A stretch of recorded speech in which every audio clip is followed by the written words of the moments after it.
ഉണ്ടായിരിക്കട്ടെ. അപ്പോൾ ഉടമ്പടിയുടെ ഒരു അടിസ്ഥാനപരമായ ആത്യന്തികമായ ലക്ഷ്യം എന്താ? മനുഷ്യൻ്റെ ആദ്യകാലം മുതലുള്ള അഭിവാഞ്ചയാണിത്. എന്താണ്? നീ എൻ്റെ കൂടെ ഉണ്ടാവണമെന്ന്. എനിക്ക് കടമാകാം, ചിലപ്പോൾ എനിക്ക് രോഗമാകാം. നമുക്ക് ഈ ലോകത്ത് സന്തോഷമുള്ളതുപോലെ തന്നെ സങ്കടങ്ങളുടെ സാഹചര്യങ്ങളും ഉണ്ടാവും. ഈ സങ്കടങ്ങളുടെ സാഹചര്യങ്ങളാണ് പലപ്പോഴും ദൈവ സാന്നിധ്യത്തിൻ്റെ ഏറ്റവും ടാൻസിബിളായിട്ടുള്ള സ്പർശ്യമായിട്ടുള്ള മുഹൂർത്തങ്ങളെന്ന് പറയുന്നത്.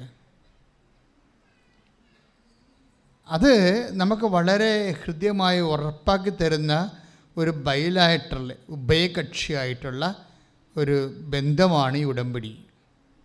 ഇപ്പോൾ ഉടമ്പടിയുടെ നിങ്ങൾ IELTS പാസ്സാക്കുക, അത് പിന്നെ വസ്തു വിൽക്കുക, കടം മാറുക, അതൊക്കെയാണ് വെച്ചിരിക്കുന്നത്. അതെല്ലാം നടക്കും, ഒരു സംശയമില്ല. സാക്ഷികൾ കണ്ടറിയാൻ പറ്റുമല്ലോ അതിൻ്റെ അപ്പുറത്ത് നടക്കുമെന്ന്. അതിനേക്കാൾ 1000 മടങ്ങായിട്ടുള്ള പ്രശ്നങ്ങളാണെങ്കിലും അത് നടക്കും. പക്ഷേ എൻ്റെ മക്കൾ ശ്രദ്ധിക്കേണ്ടത്, ഇങ്ങനെയുള്ള ഭൗതികമായ ആനുകൂല്യങ്ങളുടെ എല്ലാം അന്തർധാരയായിട്ട് പോകുന്നത് ദ അൾട്ടിമേറ്റ് പ്രോമിസ്, ദൈവത്തിൻ്റെ ആത്യന്തികമായ വാഗ്ദാനം, ദ പ്രസൻസ് ഓഫ് ഗാഡ്. യാക്കോബ് 28:20-21 വായിച്ചോളൂ. ദൈവമായ കർത്താവ് എൻ്റെ കൂടെ ഉണ്ടായിരിക്കുകയും, പറഞ്ഞ ദൈവമായ കർത്താവ് എൻ്റെ കൂടെ ഉണ്ടായിരിക്കുകയും ഈ യാത്രയിൽ എന്നെ സംരക്ഷിക്കുകയും എനിക്ക് ഉണ്ണാനും ഉടുക്കാനും തരുകയും എൻ്റെ പിതാവിന്റെ വീട്ടിലേക്ക് സമാധാനത്തോടെ ഞാൻ തിരിച്ചെത്തുകയും ചെയ്താൽ കർത്താവായിരിക്കും എൻ്റെ ദൈവം. Praise the Lord. Praise the Lord. Hallelujah. Hallelujah. യേശുവേ സ്തോത്രം. യേശുവേ സ്തോത്രം. യേശുവേ നന്ദി. യേശുവേ നന്ദി. യേശുവേ ആരാധന. യേശുവേ ആരാധന. Hallelujah. Hallelujah. Praise the Lord. Praise the Lord. അപ്പോഴേ ഉടമ്പടിയുടെ കണ്ടില്ലേ, ഉടമ്പടി കണ്ടന്റ് കണ്ടില്ലേ? നമ്മൾ ഇന്ന് ഈ ആൾക്കാരെല്ലാം ഈ സാക്ഷ്യം പറയുന്നതിൻ്റെ കാരണം എന്താണ്? ഇതിൻ്റെ ബേസിക് എന്ന് പറയുന്നത് എന്താണ്? ഒന്ന്, ദൈവത്തിൻ്റെ സാന്നിധ്യം. എൻ്റെ യാത്രയിലെ യാത്ര എവിടെ അവസാനിക്കുന്നു? നിത്യത്തിലാണ് അവസാനിക്കുന്നത്, ഉറപ്പല്ലേ? അല്ലേ? യാത്ര എവിടെ അവസാനിക്കണം? നമ്മുടെ വിശ്വാസ യാത്ര എവിടെ അവസാനിക്കും? നിത്യത്തിൽ അവസാനിക്കണം. അതുകൊണ്ടാണ് യാക്കോബ് പറയുന്നത്, ഈ യാത്രയിൽ എൻ്റെ കൂടെ ഉണ്ടാകണം, നിത്യത വരെ എൻ്റെ കൂടെ ഉണ്ടാകണം. കഴിഞ്ഞ ദിവസങ്ങളിൽ അമീഷ എന്നും പറഞ്ഞൊരു പെൺകുട്ടി ഒരു സാക്ഷ്യം പറഞ്ഞു. അതുപോലെ അലീഷ എന്നും പറഞ്ഞ് വേറെ രണ്ടും പേരൊക്കെ സെയിമാ, വ്യത്യാസം. ആ അമീഷ പറഞ്ഞ സാക്ഷ്യം എന്ന് വെച്ച് കഴിഞ്ഞാൽ ഇവരുടെ മൊബൈൽ കാണാതെ പോയി അല്ലേ. അപ്പോൾ അവർക്ക് ഡൗട്ട് തോന്നി. അപ്പോൾ അവർ ബംഗാളികളുടെ കോളനിയിലേക്ക് പോയെന്നാണ് പറയണത്. അവർക്ക് ഡൗട്ട് തോന്നിയിട്ട് അവരുടെ ആ സാഹചര്യത്തിൻ്റെ സിറ്റുവേഷൻ തെളിവ്. അപ്പോൾ അവിടെ ചെന്നപ്പോൾ അവർക്ക് മുല്ലപ്പൂവിൻ്റെ മണമുണ്ടായിരുന്നു. ആ സാക്ഷ്യം കേട്ടില്ല നിങ്ങൾ? ആ സാക്ഷ്യം കേട്ടപ്പോൾ എനിക്കെന്താ മനസ്സിലായെന്നറിയാവോ? എന്നിട്ട് അവർ പറയുന്ന 400 പേരുണ്ടല്ലോ ഇവിടെ, ആ കോളനിയിൽ 400 പേരുണ്ട്, അതിൽ ആരാണ് എടുത്തതെന്ന് എങ്ങനെ അറിയാം? അതുകൊണ്ട് ഒരു തിരിച്ചറിയൽ പരേഡ് വെക്കാൻ നോക്കി. അതിൻ്റെ അകത്ത് ഒരു പരിചയമുള്ള ബംഗാളിയെ പിടിച്ചിട്ട് കാര്യങ്ങൾ പറഞ്ഞപ്പോൾ ഇവരാണെന്ന് ചോദിച്ചുകൊണ്ട് ഓരോ ആൾക്കാരെ കൊണ്ടുവന്നു. അപ്പോൾ യഥാർത്ഥ വ്യക്തി വന്നപ്പോൾ വീണ്ടും മുല്ലപ്പൂവിൻ്റെ സ്മെല്ല് വന്നു. അപ്പം നമുക്ക് കേൾക്കുമ്പോൾ സർക്കാസ്റ്റിക്കായിട്ട് തോന്നും. ഇത് സർക്കാസ്റ്റിക്കായിട്ട് തോന്നി, വ്യത്യസ്തമായ കാര്യം. നമ്മുടെ അനുഭവ തലത്തിൽ ഇതുവരെ കിട്ടാത്ത പല അനുഭവങ്ങളാണ് ആൾക്കാരുടെ. അവർ ഇതിന് ശരിക്കും ഉടമ്പടി എടുക്കുന്ന ചിലർ 10% ഇൻവെസ്റ്റ് ചെയ്യും അതിൻ്റെ അകത്ത്. എന്നുവെച്ചാൽ അവർ ഇടം വലം നോക്കാത്ത രീതിയിൽ അതിൽ ഇടം വലം നോക്കുകയെന്ന് വെച്ച് കഴിഞ്ഞാൽ അവർ പറഞ്ഞാൽ കേട്ട് ഇവർ പറഞ്ഞാൽ കേട്ട് അങ്ങനെയൊന്നും പോകാതെ ഉടമ്പടി എടുക്കുമ്പോൾ തന്നെ അവർക്ക് ആന്തരികമായൊരു ബോധ്യം കിട്ടും. അതുകൊണ്ട് ആ ബോധ്യത്തിൽ അവർ ഉറച്ചു നിൽക്കും അതിൻ്റെ അകത്ത്. അപ്പോൾ ചില ആൾക്കാർക്ക് അങ്ങനെ ഒരു ഗുണമുണ്ട്. ചില ആൾക്കാർ ഇവിടുന്ന് ഇറങ്ങി വീട്ടിൽ ചെല്ലുമ്പോൾ നാത്തൂൻ അത് പറഞ്ഞു, അല്ലെങ്കിൽ അയൽവാസി അത് പറഞ്ഞു, അല്ലെങ്കിൽ കൂട്ടുകാരത് പറഞ്ഞു, നിങ്ങൾ ഉടമ്പടിയിൽ ഡൗൺ ആവും. അതാണ് നിങ്ങൾക്ക് ചെറുക്ക് പറ്റുന്ന ഒരു അബദ്ധം. അതാണ് അവർ ഇടം വരെ നോക്കും, എന്നിട്ട് മറ്റുള്ളവരുടെ വാക്കിന് ദൈവവാക്കിനേക്കാളും വില കൊടുക്കും. അത് ഒരു അപകടമാണ്, ഡേഞ്ചറസ് ആണത്. നിങ്ങളെപ്പോഴും ശ്രദ്ധിക്കണം. അതായത് ദൈവത്തിൻ്റെ ഒരു പ്രത്യേകത, എത്ര കാലം കഴിഞ്ഞാലും ദൈവം പറഞ്ഞ വാക്കുകളോട് ദൈവം നീതി പുലർത്തിക്കൊണ്ടിരിക്കും. ഒരുവന്റെ ഉടമ്പടി ഒരിക്കൽ സ്ഥിരീകരിച്ചതിന് ശേഷം ആരും അത് അസാധുവാക്കുകയോ അതിൽ എന്തെങ്കിലും കൂട്ടിച്ചേർക്കുകയോ ചെയ്യാറില്ല. അപ്പോൾ ആദ്യകാലത്തെ ദൈവത്തിൻ്റെ ആദ്യകാലം ഉടമ്പടിയെക്കുറിച്ച് പറഞ്ഞ കാര്യം എന്താണ്? യാക്കോബ് ശ്രീഹ എന്താ പറഞ്ഞത്? യാക്കോബ് ശ്രീഹ അല്ല, പഴയ നിയമത്തിലെ യാക്കോബ്, പിതാവായ യാക്കോബ്.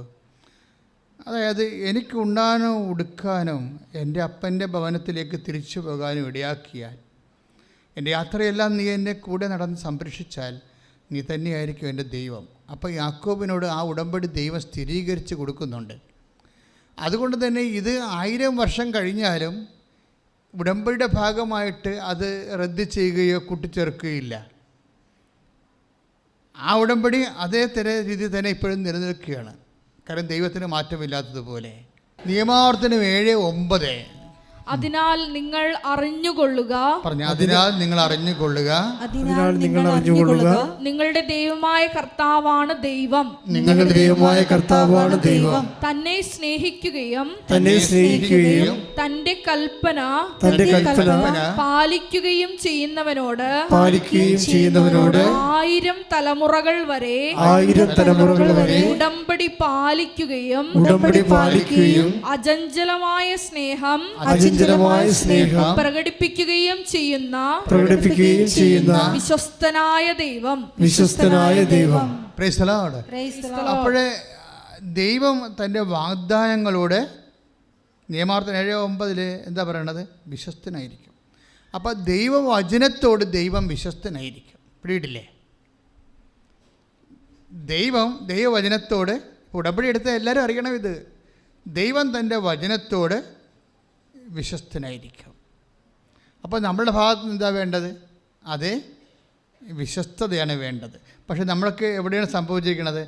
നമ്മൾ ഉടമ്പടി എടുത്ത് മൂവ് ചെയ്ത് കഴിയുമ്പോൾ 2 ദിവസം കഴിയുമ്പോൾ നമ്മളെ എന്തെങ്കിലുമൊക്കെ ഇൻസിഡൻറ്റ് വന്ന് ചെറിയ രോഗമോ അല്ലെങ്കിൽ മുമ്പത്തെ കാര്യങ്ങളോ വഷളായി പോവുകയൊക്കെ ചെയ്യുമ്പോൾ സ്വാഭാവികമായിട്ടും നമ്മുടെ വിശ്വസ്തത പോയിട്ട് നമ്മൾക്ക് ഇങ്ങനെ ഒരു വല്ലാത്ത ഭയവും, അതുപോലെ തന്നെ അതനുസരിച്ചിട്ട് പ്രാർത്ഥനയിൽ മാന്യവും, അതനുസരിച്ച് പരസ്നേഹ പ്രവർത്തികളിലൊക്കെ ഈടറവൊക്കെ സംഭവിച്ചിട്ട് നമ്മൾ പതുക്കെ തെന്നി മാറും വിശ്വസ്തതയിൽ നിന്ന്.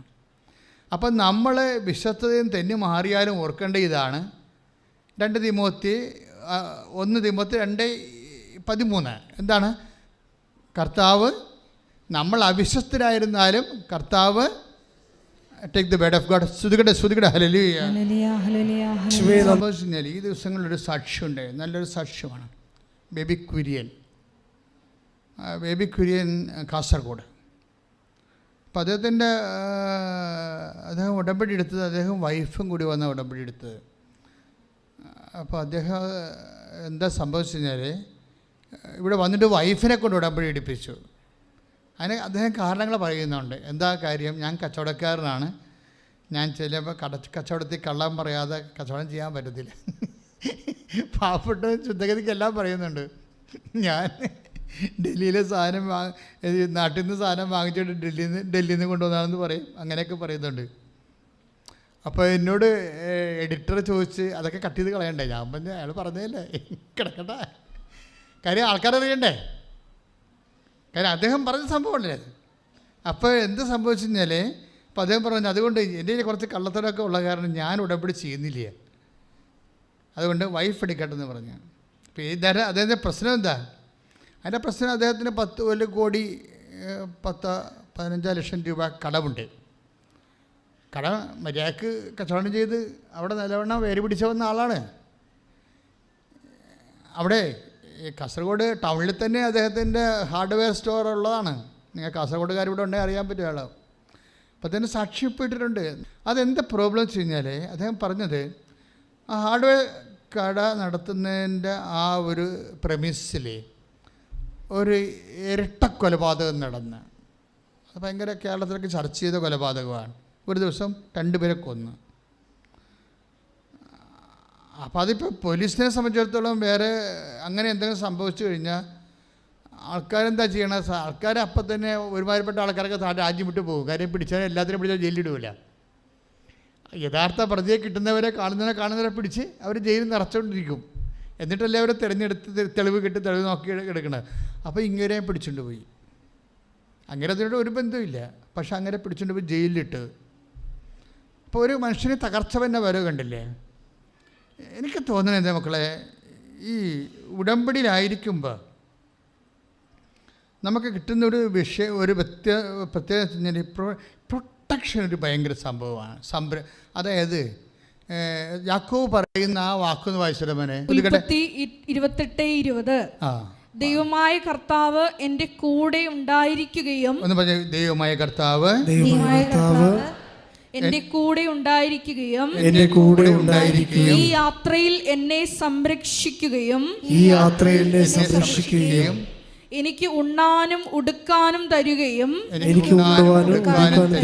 എന്റെ പിതാവിന്റെ വീട്ടിലേക്ക് സമാധാനത്തോടെ ഞാൻ തിരിച്ചെത്തുകയും ചെയ്താൽ കർത്താവായിരിക്കും എന്റെ ദൈവം. അപ്പൊ യാത്രയിൽ കൂടെ ഉണ്ടായാൽ മാത്രം പോരാ, പിന്നെ എന്ത് ചെയ്യണം? സംരക്ഷിക്കണം. ദ പ്രസൻസ് ഓഫ് ഗോഡ് പ്രൊട്ടക്ഷനാണ് നമുക്ക് നൽകണത്. ഉടമ്പടിയുടെ മഹാവാഗ്ദാനങ്ങളിൽ ഒന്നാണ് ദ പ്രസൻസ് ഓഫ് ഗാഡ്. നിങ്ങൾ എപ്പോഴും ചെയ്യണത് വീട്, ജോലി, വിവാഹം, PR, പ്രൊമോഷൻ എന്നൊക്കെ പറഞ്ഞുകൊണ്ട് ഇതിനങ്ങോട്ട് ന്യൂനീകരിച്ച് കളയും. അപ്പോൾ യഥാർത്ഥ മത്സ്യം ചാടിപ്പോവും. മനസ്സിലായില്ലേ? ചെറുമീനെ പിടിക്കാൻ നേരത്ത് വലിയ മീൻ ചാടിപ്പോവും. അതാണ് പല ആൾക്കാർക്ക് സംഭവിച്ചിരിക്കുന്നത് ഉടമ്പടിയിൽ. അപ്പോൾ എൻ്റെ സഹോദരങ്ങൾ വലിയ മീനെ തന്നെ ആദ്യം ടാർഗറ്റ് ചെയ്യണം. ഉടമ്പടി വലിയ മീൻ എന്താ? The presence of God. സാന്നിധ്യവും സംരക്ഷണവും. ഇപ്പോൾ ഈ ചേട്ടായിക്ക് എന്നാ സംഭവിച്ചത്? ബേബി കുര്യൻ എന്താ സംഭവിച്ചത്?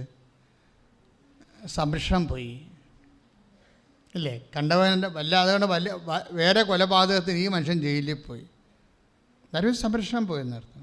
അപ്പോൾ സംരക്ഷണം ഒരു ഭയങ്കര സീരിയസ് വിഷയമാണ്. നിങ്ങൾ ദൈവത്തോട് പ്രാർത്ഥിക്കുന്നത് യാക്കോബിൻ്റെ പ്രാർത്ഥന തന്നെയാണ് മെച്ചം. എന്നെ സംരക്ഷിക്കണമെന്ന് പറഞ്ഞില്ലേ? ഞാൻ ഒറ്റയാണ്, എന്നെ സംരക്ഷിക്കണം ഈ യാത്രയിൽ. ഒന്ന് പറഞ്ഞേ, എന്നെ സംരക്ഷിക്കണമേ, എൻ്റെ ഉടമ്പടിയുടെ ദൈവമേ, എൻ്റെ അമ്മയായ പരിശുദ്ധ മറിയത്തിൻ്റെ മാധ്യസ്ഥത്തിലെ ഞാൻ പ്രാർത്ഥിക്കുന്നു. എൻ്റെയും എൻ്റെ ജീവിത സാഹചര്യങ്ങളെയും എൻ്റെ കുഞ്ഞുങ്ങളെയും എൻ്റെ കൂടപ്പിറപ്പുകളെയും സംരക്ഷിക്കണമേ. അപ്പോൾ ഈ സംരക്ഷണം നഷ്ടപ്പെട്ടു എന്നുള്ളതാണ് വേറെ വഴിയെ പോയ കൊലപാതകത്തിന് അദ്ദേഹം പ്രതിയാവുകയും ജയിലിൽ പോവുകയും ചെയ്യുന്നതിൻ്റെ ഒരു കാരണം. ഇത് നമ്മൾ വല്ലതും ചെയ്ത കാര്യമാണ്. വല്ലവരും ചെയ്ത കാര്യത്തിന് നമ്മൾ പ്രതികളായി ജയിലിൽ പോകുമ്പോൾ that means we lost our protection. എന്തുകൊണ്ടാണ് ഇങ്ങനെ പ്രൊട്ടക്ഷൻ പോകുന്നത്? എപ്പോഴും പ്രൊട്ടക്ഷൻ പോകുന്നത്, സംരക്ഷണം എന്തുകൊണ്ടാണ് പോകുന്നത്? സംരക്ഷണം പോകുന്നതിൻ്റെ കാരണം, അതായത് ദൈവം സംരക്ഷിക്കുന്നതായിട്ട് അറിഞ്ഞില്ല. ഇപ്പം സംരക്ഷിച്ചാൽ ചിലരെ സംരക്ഷിക്കും, പക്ഷേ they leave as if they know they don't have the presence. അതായത് അവർക്ക് സംരക്ഷണമുണ്ട്, പക്ഷെ അവർക്ക് ഇങ്ങനെ ദൈവം സംരക്ഷിക്കുന്നുണ്ടോ എന്ന് അറിയത്തില്ല. അങ്ങനെ വെച്ച കുറച്ച് ആൾക്കാരുണ്ട്. അവർക്ക് സംരക്ഷണമുണ്ട്, പക്ഷെ ദൈവമാണ് അവരെ സംരക്ഷിക്കണമെന്ന് അവർക്ക് അറിയത്തില്ല. അവർ പറയും പാർട്ടിക്കാരാണ് ഞങ്ങളെ സംരക്ഷിക്കണമെന്ന് പറയും. അത് ഞങ്ങളുടെ കയ്യിലുള്ള ഗുണ്ടായുസമാണ് ഞങ്ങളെ സംരക്ഷിക്കുന്നത്. ചിലരും ഞങ്ങളുടെ കയ്യിലുള്ള FDയും ഞങ്ങളുടെ സ്വർണവും പറമ്പും പാർട്ടിയും പൊന്നും ഒക്കെ സംരക്ഷിക്കണം. നോൺസെൻസ്. ഒരിക്കലും അങ്ങനെ ദൈവത്തെ തള്ളിപ്പറയരുത്. അപ്പോഴും സംരക്ഷണം പോകും. അപ്പോൾ അദ്ദേഹം ബേബി കുര്യൻ പ്രതി അല്ലെന്ന് പോലീസ് തിരിച്ചറിഞ്ഞപ്പോൾ അദ്ദേഹത്തിന് ജയിലിൽ നിന്ന് വിട്ടു. പക്ഷേ എന്താ പ്രോബ്ലം വെച്ച് കഴിഞ്ഞാൽ തൽക്കാലം അവരിൽ നിന്ന് രക്ഷപ്പെട്ടെങ്കിലും പിന്നീട് അവിടെ ഈ 144 കാര്യങ്ങളൊക്കെ പോലീസ് രാജ്യമായിപ്പോയില്ലേ. അപ്പോഴേ കസ്റ്റമേഴ്സൊന്നും വരണില്ല. കച്ചവടം അയാൾക്ക് മാത്രമല്ല, പല ആൾക്കാർക്കും കച്ചവടം പോയി. അയാൾക്ക് മാത്രമല്ല, പല ആൾക്കാർക്കും കച്ചവടം പോയി. ഈ മണി ഫ്ലോയിൽ കൊടുത്തും കൊണ്ടും മേടിച്ചൊക്കെ നിൽക്കുമ്പോൾ പെട്ടെന്നൊരു ബ്ലോക്ക് വന്നു കഴിഞ്ഞാൽ പലിശ അറിയാതെ കൊടുക്കും. അതിലെ കോവിഡിന് നമുക്ക് വന്ന അബദ്ധങ്ങൾ. അതില്ലേ കോവിഡിന് പല ആൾക്കാർക്കും വിഷമം വന്നതിൻ്റെ കാരണം എന്താ? ലോൺ എടുത്ത് ചെയ്യുന്ന ലോണിലല്ലേ നമ്മൾ എല്ലാവരും നിൽക്കണത്. ഇപ്പോൾ ലോൺ എടുത്ത് ചെയ്യുന്നവർ നമുക്ക് വരുമാനമില്ല, പലിശ കൂടുന്നു. പലിശ കൂടിയിട്ട് എന്ത് ചെയ്ത്? ഗവൺമെൻറ് സപ്പോർട്ട് ചെയ്തോ? ഗവൺമെൻറ്, സെൻട്രൽ ഗവൺമെൻറ്റോ സ്റ്റേറ്റ് ഗവൺമെൻറ് അവർ എന്ത് സപ്പോർട്ട് ചെയ്യും? അവരെ ലോക്സഭയിൽ തീരുമാനം എടുത്തിരിക്കണത് എന്താ? സപ്പോർട്ട് ചെയ്യേണ്ടെന്നാണ്. അതിൽ ജപ്തി പടപടാന്ന് ജപ്തി വരുന്നത്.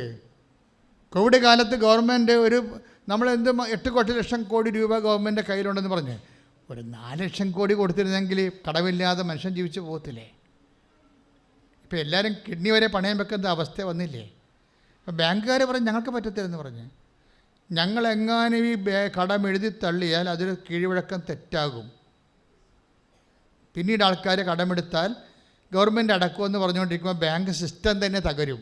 അതുകൊണ്ട് we will not for that എന്ന് പറയും. അത് ബാങ്കുകാർ അത് പറയത്തുള്ളൂ, പറയും അവർ. കാരണം അത് സാമ്പത്തിക സ്ഥാപനമല്ലേ. അപ്പോൾ ജനാധിപത്യ സർക്കാരാണ് ഈ വിഷയത്തിൽ എന്തെങ്കിലും തീരുമാനം എടുക്കേണ്ടത്. പക്ഷേ പ്രാക്ടിക്കലി സർക്കാരും അവരെ സെക്യൂരിറ്റി എമൗണ്ടാക്കി കിട്ടിയിരിക്കുന്ന കാശ് മാറ്റിയിട്ട് ജനങ്ങളിങ്ങനെ പട്ടിണിയായിട്ട് ഇങ്ങനെ സങ്കടപ്പെട്ട് വിഷമിച്ചടക്കുകയാണ്. സത്യം പറയട്ടെ, നമുക്ക് ദൈവം മാത്രമേ ഉള്ളൂ. ഇപ്പോൾ ഈ ബേബി കുര്യൻ വൈഫിനെ കൊണ്ടാണല്ലോ ഉടമ്പടി എടുപ്പിച്ചിരിക്കുന്നത് ഇല്ലേ? വൈഫ് അത് വൃത്തിയായിട്ട് ചെയ്യുന്നുണ്ട്. പക്ഷെ കർത്താവിന് മുതലാകണില്ല. അതാണൊരു പ്രശ്നം. കാര്യം ബേബി കുര്യൻ ഇവിടെ വന്നാണല്ലോ അല്ലേ? എന്തിനാണ് വൈഫിനെ കൊണ്ട് എടുപ്പിച്ചത്? തനിക്ക് ഇനി എങ്ങാനും വിശുദ്ധീകരിച്ച് പോയാൽ പഴയ കള്ളത്തടങ്ങളൊക്കെ പറഞ്ഞ അങ്ങനെ വരുമ്പോൾ ബിസിനസ്സിൻ്റെ അകത്ത് കോട്ടം വരുമെന്ന് വിചാരിച്ചുകൊണ്ട് ഇയാൾ ദൈവത്തിനെ അതായത് പതുക്കെ അങ്ങോട്ട് സൈഡാക്കുകയാണ്. ശരിക്കും നിങ്ങളത് ചിന്തിക്കണം കേട്ടോ. മനുഷ്യൻ്റെ ഏറ്റവും വലിയ തെറ്റ് ദൈവത്തിനെ സൈഡാക്കുന്നതാണ്. ദൈവത്തിനെ സൈഡാക്കാൻ സാധ്യതയുണ്ടെന്ന് ആദ്യം തിരിച്ചറിഞ്ഞ ദൈവം തന്നെയാണ്. അതുകൊണ്ടാണ് ആദ്യത്തെ കൽപ്പനയിൽ ഇങ്ങനെ പറയണത്, നിൻ്റെ കർത്താവ് ദൈവം ഞാനാകരുത്, എന്നെ സൈഡാക്കരുതെന്ന്. അല്ലേ? കറക്റ്റല്ലേ? നമുക്ക് മനസ്സിലാകുന്ന ഭാഷ ലളിതമായിട്ട് പറഞ്ഞതേ ഉള്ളൂ. പക്ഷേ അതൊരു ഗ്രീവിയസ് ഒഫൻസാണ്. അത് നമ്മൾ ചിന്തിക്കണം. ഇപ്പോൾ ബേബി കുര്യൻ എന്താ ചെയ്തത്? ഞാനൊരു ബിസിനസ് മാൻ ആയത് കാരണം എനിക്ക് ഇങ്ങനെ കർത്താവിൻ്റെ വചനമൊക്കെ അനുസരിച്ച് മുന്നോട്ട് പോകാൻ പറ്റത്തില്ല, അതുകൊണ്ട് സൈഡാക്കുകയാണ്. പക്ഷേ എന്നാ പറ്റണത്? ഉടമ്പടി വർക്കൗട്ട് ചെയ്തില്ല. ഉടമ്പടി പുതുക്കിയതിന് ശേഷവും അയാൾക്ക് ശരിക്കും പറഞ്ഞാൽ ഒരു പറമ്പുണ്ടേ. വിറ്റ് കഴിഞ്ഞാൽ തീർച്ചയായിട്ടും കടം തീർക്കാം. പക്ഷേ ആരും വാങ്ങിക്കണില്ല പറമ്പ്. 10 പേര് വന്ന് നോക്കിയെന്നാണ് പറയുന്നത്. ഉടമ്പടിക്കാലത്തെ 10 പേര് വന്ന് ഉടമ്പടിക്കാലത്ത് പറമ്പ് കണ്ടുപോയി, അതിന് വിലയും പറഞ്ഞു പോയി. പക്ഷേ ആരും അഡ്വാൻസ് തന്നില്ല. അതാണ് എൻ്റെ വിഷയം. അപ്പോഴ് കടക്കാരാണെങ്കിൽ ഇങ്ങനെ കൊത്തി വരച്ചുകൊണ്ടിരിക്കുക. എപ്പോഴും മനുഷ്യനെ എഴുന്നേക്കാൻ തന്നെ പേടിയാണ്. ആരെ കണ്ടാലും ഇപ്പം ചില പറയാം, ഞാൻ കടയിൽ കയറത്തില്ല, കടയിൽ കയറിയാൽ എല്ലാവരും കൂടി കടക്കാർ വരൂ, അത് ഞാൻ പുറത്ത് ഞാൻ കറങ്ങി നടക്കണമെന്ന്. അപ്പം അങ്ങനെ ഇന്നലെ എന്നോട് ആൾ വന്ന് പറഞ്ഞ്, എല്ലാവരും എമർജൻസിക്കാരൊക്കെ അച്ഛൻ കാണുമല്ലോ, മനഃപൂർവ്വം കാണുന്ന കേട്ടോ. നമുക്ക് കാണാനുള്ള സാഹചര്യങ്ങൾ കുറവാണ് ഇവിടെ. കാര്യം ഒരു ദിവസം 100 കണക്കിന് ഉടമ്പടി എടുക്കുമ്പോൾ എല്ലാവരെയും കാണാൻ നമുക്ക് പറ്റത്തില്ല. എല്ലാ ദിവസവും ഇങ്ങനെ ആൾക്കാരിങ്ങനെ കൂടുകയല്ലേ. അപ്പോൾ എന്നാ ചെയ്യണമെന്ന് വെച്ച് കഴിഞ്ഞാൽ ഹൈ എമർജൻസി ഉള്ളവരെ എല്ലാവരെയും കാണാം. ഇപ്പോൾ വ്യാഴാഴ്ച ഞായറാഴ്ച കാണത്തില്ല, പക്ഷേ എല്ലാ ദിവസവും കാണുന്നുണ്ട് ഞാൻ ആൾക്കാർ. ഇന്നലെയൊക്കെ 120 ആൾക്കാരെ കണ്ട്. ഹൈ എമർജൻസിക്കാരെ കാണാം. ചിലപ്പോൾ ഒരു ഉപദേശം, ചിലപ്പോൾ ഒരു പ്രാർത്ഥന, ചിലപ്പോൾ ഒരു നിർദ്ദേശമൊക്കെ കൊടുത്താൽ മതിയാവും. അതൊക്കെ ചില കർത്താവ് അവർ വരുമ്പോൾ കർത്താവ് സംസാരിക്കാൻ തുടങ്ങും. അപ്പോൾ എന്താ പ്രശ്നം വെച്ച് കഴിഞ്ഞാൽ, പക്ഷേ നിങ്ങളൊരിക്കലും അച്ഛനെ കാണുന്നതിൻ്റെ അൾട്ടിമേറ്റ് എയിമാക്കി വെക്കരുത്. അപ്പോൾ ഓട്ടോമാറ്റിക്കായിട്ട് അച്ഛൻ ആൾ ദൈവമായിട്ട് മാറും. അങ്ങനെ ഒരു വിഷയം നമ്മൾ ഇല്ല. നമുക്ക് ആപ്പടെ ഒരു ദൈവം മാത്രമേ ഉള്ളൂ. അപ്പോൾ നിങ്ങൾ അച്ഛനെ കാണുന്നത് ഇതിൻ്റെ അൾട്ടിമേറ്റ് എയിമായിട്ട് വെക്കരുത്. മറിച്ച് വിഷയമെല്ലാം ചെയ്യണത് കർത്താവാണ്. അച്ഛനൊരു നിമിത്തം മാത്രമായിട്ട് വരുന്നുള്ളൂ. അപ്പോൾ ആ ഒരു ബോധം വേണം. ചില ആൾക്കാർക്ക് അവർക്ക് അച്ഛനെ കാണുമ്പോൾ എല്ലാം ശരിയാവുന്നു. അങ്ങനെ നിങ്ങൾ ചിന്തിച്ചാൽ തന്നെ ഉടമ്പടി വർക്കൗട്ട് ചെയ്യത്തില്ല. അവൻ പറയണ പോലെ ചെയ്യുമ്പോൾ എല്ലാം ശരിയാവുമെന്ന് പറഞ്ഞ് അവൻ പറയണ പോലെ ചെയ്ത് കഴിയുമ്പോൾ എല്ലാം ശരിയാകും. അപ്പൊ ദൈവത്തെ സൈഡാക്കുന്ന ഒരു സ്വാഭാവികമായ ഒരു മാനുഷിക പ്രവണതയുണ്ട്. അത് നിങ്ങളൊന്ന് കറക്റ്റ് ചെയ്യണം. അപ്പം തന്നെ ഉടമ്പടി വർക്കൗട്ട് ചെയ്യാൻ തുടങ്ങാം. ഇതൊന്നും നടക്കാഞ്ഞിട്ടല്ലേ നമ്മൾ നടത്തിക്കാഞ്ഞിട്ടാണ്. ഇതൊന്നും നടക്കാഞ്ഞിട്ടില്ല. ഉടമ്പടിക്ക് പാര വെക്കണം നിങ്ങൾ തന്നെയാണ്. ഇതൊന്നും നടക്കാഞ്ഞിട്ടല്ല, നമ്മൾ നടത്തിക്കാഞ്ഞിട്ടാണ്. അതൊന്ന് ഇൻട്രോസ്പെക്റ്റ് ചെയ്യണം, നല്ലതാണ്. ഇപ്പം ഈ ബേബിക്കറിൻ്റെ വിഷയം എന്താ? അയാൾ പറഞ്ഞു, എടി ഞാനിങ്ങനെ കർത്താവിൻ്റെ അടുത്ത് കുറച്ച് തരികട പറഞ്ഞുകൊണ്ടാണ് ഇനി ഇപ്പം എത്രയോ പേര് വന്ന് സ്ഥലം നോക്കിപ്പോയി, അവരാരും എടുത്തില്ലല്ലോ. അപ്പം നമുക്കിതൊക്കെ വിൽക്കാനൊക്കെ ഉണ്ടായിട്ട് പോലും നടക്കണില്ലല്ലോ. നമുക്ക് പൈസ കൊടുക്കുകയല്ലേ, ആൾക്കാർ നമ്മളെ പിടയ്ക്ക് കൂടി ഞെക്കുകയല്ലേ. അവരൊരു പഠിച്ച് ഞാൻ ഉടമ്പടി എടുക്കുക. അപ്പോൾ അയാൾക്ക് ബോധോദയം വന്ന് സ്റ്റെപ്പ് നോക്കണം. സെക്കൻഡ് സ്റ്റെപ്പ് വളരെ ആഘോഷമാണ്. ഞാൻ ഉടമ്പടി എടുക്കുക. പുള്ളിക്കാരൻ വന്നിട്ട് ഉടമ്പടി വൈഫ് പുതുക്കുമ്പോൾ പുള്ളിക്കാരൻ സ്വന്തമായിട്ട് ഉടമ്പടി എടുക്കും. ഉടമ്പടി എടുത്തിട്ട് പിന്നെ ഇൻവെസ്റ്റ്മെൻറ്റ് ഒരു 1.5 ഇൻവെസ്റ്റ്മെൻറ്റാണ്. പുള്ളി നാക്ക് നിയന്ത്രിച്ചു. എല്ലാ സമയവും എല്ലാ കാലങ്ങളിലും കർത്താവ്. കാര്യം എന്താ പ്രശ്നം വെച്ച് കഴിഞ്ഞാൽ ഈ വിശുദ്ധി എന്ന് പറയണത് നമ്മൾ വളരെ സൂക്ഷിച്ച് കൈകാര്യം ചെയ്യേണ്ട വിഷയമാണ്. മനസ്സിലായില്ലേ? വിശുദ്ധി കുറഞ്ഞാൽ ദൈവസാന്നിധ്യം അറിയാണ്ടിരിക്കും. ഇപ്പോൾ ഈ യാക്കോബിൻ്റെ അനുഭവം, ദൈവാനുഭവം തന്നെ ഒന്ന് നോക്കിക്കേ. അപ്പോൾ യാക്കോബ് ഉറക്കത്തിൽ നിന്നുണർന്നു. ഉൽപ്പത്തി 18:28 16-17 വായിച്ചോളൂ. അപ്പോൾ യാക്കോബ് ഉറക്കത്തിൽ നിന്നുണർന്നു. ഒന്ന് പറഞ്ഞേ. അപ്പോൾ യാക്കോബ് ഉറക്കത്തിൽ നിന്ന് ഉണർന്നു. അവൻ പറഞ്ഞു തീർച്ചയായും കർത്താവ് ഈ സ്ഥലത്തുണ്ട്, എന്നാൽ ഞാനതറിഞ്ഞില്ല. അതാണ് സംഭവം. ദൈവം നിന്റെ വീട്ടിലുണ്ടായാലും ചിലപ്പോൾ അറിയത്തില്ല. അതൊരു അപകടമാണ് ഇതിൻ്റെ അകത്ത്. അതെന്താ കാര്യം വെച്ച് കഴിഞ്ഞാൽ ഇവൻ അപ്പനെക്കാർക്ക് പുനരടിച്ച് ചേട്ടനെ പറ്റിച്ചിട്ട് വന്നിരിക്കണതാണ് അല്ലേ? അതാണ് സംഭവം. ഇവൻ അപ്പനെ കറക്കി പുനലടിച്ച് അപ്പൻ കണ്ണ് കാണാൻ പോലെ ഇരിക്കുകയായിരുന്നു. ആരാണ് അപ്പനാരാ? ഇസഹാക്ക് കണ്ണും കാണാൻ പോലെ ഇരിക്കുകയല്ലേ വീട്ടിൽ. 90 വയസ്സുണ്ട്. അപ്പം അദ്ദേഹത്തിന് തോന്നി ദൈവത്തിലേക്ക് തിരിച്ചു പോകേണ്ട സമയമായി. അപ്പോൾ അദ്ദേഹം യേശാവിനെ വിളിച്ച് പറഞ്ഞു, എൻ്റെ മകനെ, അപ്പം എനിക്ക് ദൈവത്തിലേക്ക് പോകാൻ കാലമായി, അതുകൊണ്ട് നീ കാട്ടിൽ പോയി ഒരു നല്ല മൃഗത്തെ പിടിച്ചുകൊണ്ട് പോയി എനിക്ക് പാകം ചെയ്ത് വാ, അപ്പമായിട്ട് വാ, ഞാൻ ഭക്ഷിച്ച് സന്തോഷിച്ചിട്ട് നിന്നെ ആശീർവദിക്കാമെന്ന് പറയും. അവൻ പാവപ്പെട്ടവൻ ചാടിപ്പോയി. പക്ഷേ റബേക്ക അത് കേട്ടു. എന്താ കാര്യം? അവർക്ക് നെപ്പോട്ടിസം ഉണ്ട്, അവർക്ക് പക്ഷപാതം ഉണ്ടായി. ആരോടാണ്? ഈ ഇളയവനോട് പക്ഷപാതം വേണോ? അത് നമ്മൾ പക്ഷപാതം പരിശുദ്ധാത്മാവ് വരുന്നതിനുള്ള തടസ്സമുള്ള നിൽക്കുന്ന ഒരു വിഷയമാണ്. നിങ്ങളുടെ പക്ഷപാതം ഉണ്ടാവരുത് എന്ന് കർത്താവിനെ വചനം. നിങ്ങളിപ്പോൾ ഇളയ മക്കൾ, മൂത്ത മക്കൾ, പെമ്മക്കൾ, ആൺമക്കൾ എന്ന് പറഞ്ഞ് പക്ഷപാതം വെക്കത്തില്ലേ? ഗ്രൂപ്പിസം ഉണ്ടാക്കത്തില്ലേ? അപ്പൻ്റെ മക്കൾ എന്ന് പറഞ്ഞ് 2 പേരെ വെക്കും, അമ്മയുടെ മക്കൾ 1 ആൾ വെക്കും. ഇങ്ങനെ വീട്ടിൽ ഗ്രൂപ്പിസം ഉണ്ടാകുന്നുണ്ട്. വീട്ടിലെ പല കാര്യങ്ങളും ഗ്രൂപ്പിസത്തിലാണ് പോകുന്നത്. പക്ഷേ പുറത്തൊന്നും പറയത്തില്ല. എല്ലാവരും ഒരു ചോരയായത് കാരണം ഇങ്ങനെ അഡ്ജസ്റ്റ് ചെയ്ത് പോകുന്നുണ്ടെങ്കിലും ഒരു അടിവലിവ് ഉണ്ടാകുന്ന നോക്കണം. പക്ഷപാതത്തെക്കുറിച്ച് വചനമെടുത്തേ. ശ്രുതിക്കട്ടെ ഹല്ലേലൂയ. യേശുവേ സ്തുതി, ഹല്ലേലൂയ ഹല്ലേലൂയ ഹല്ലേലൂയ ഹല്ലേലൂയ. യേശുവേ സ്തുതി, ഹല്ലേലൂയ ഹല്ലേലൂയ ഹല്ലേലൂയ ഹല്ലേലൂയ ഹല്ലേലൂയ. ആരാധന വിഭാഗീയ പക്ഷപാതം. ആരാധന ആരാധന ആരാധന ആരാധന ആരാധന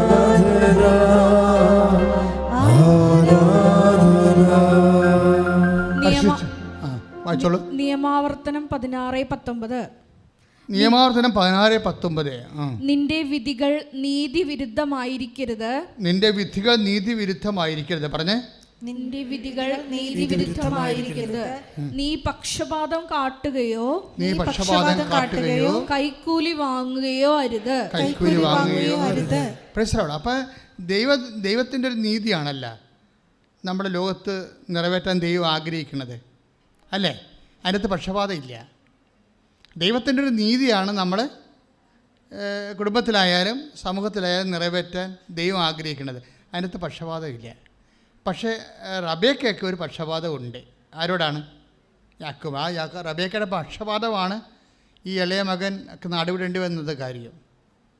അപ്പോൾ നമ്മൾ ശ്രദ്ധിക്കണം, ഉടമ്പടി എടുത്തവർ പ്രത്യേകിച്ച് ശ്രദ്ധിക്കണം.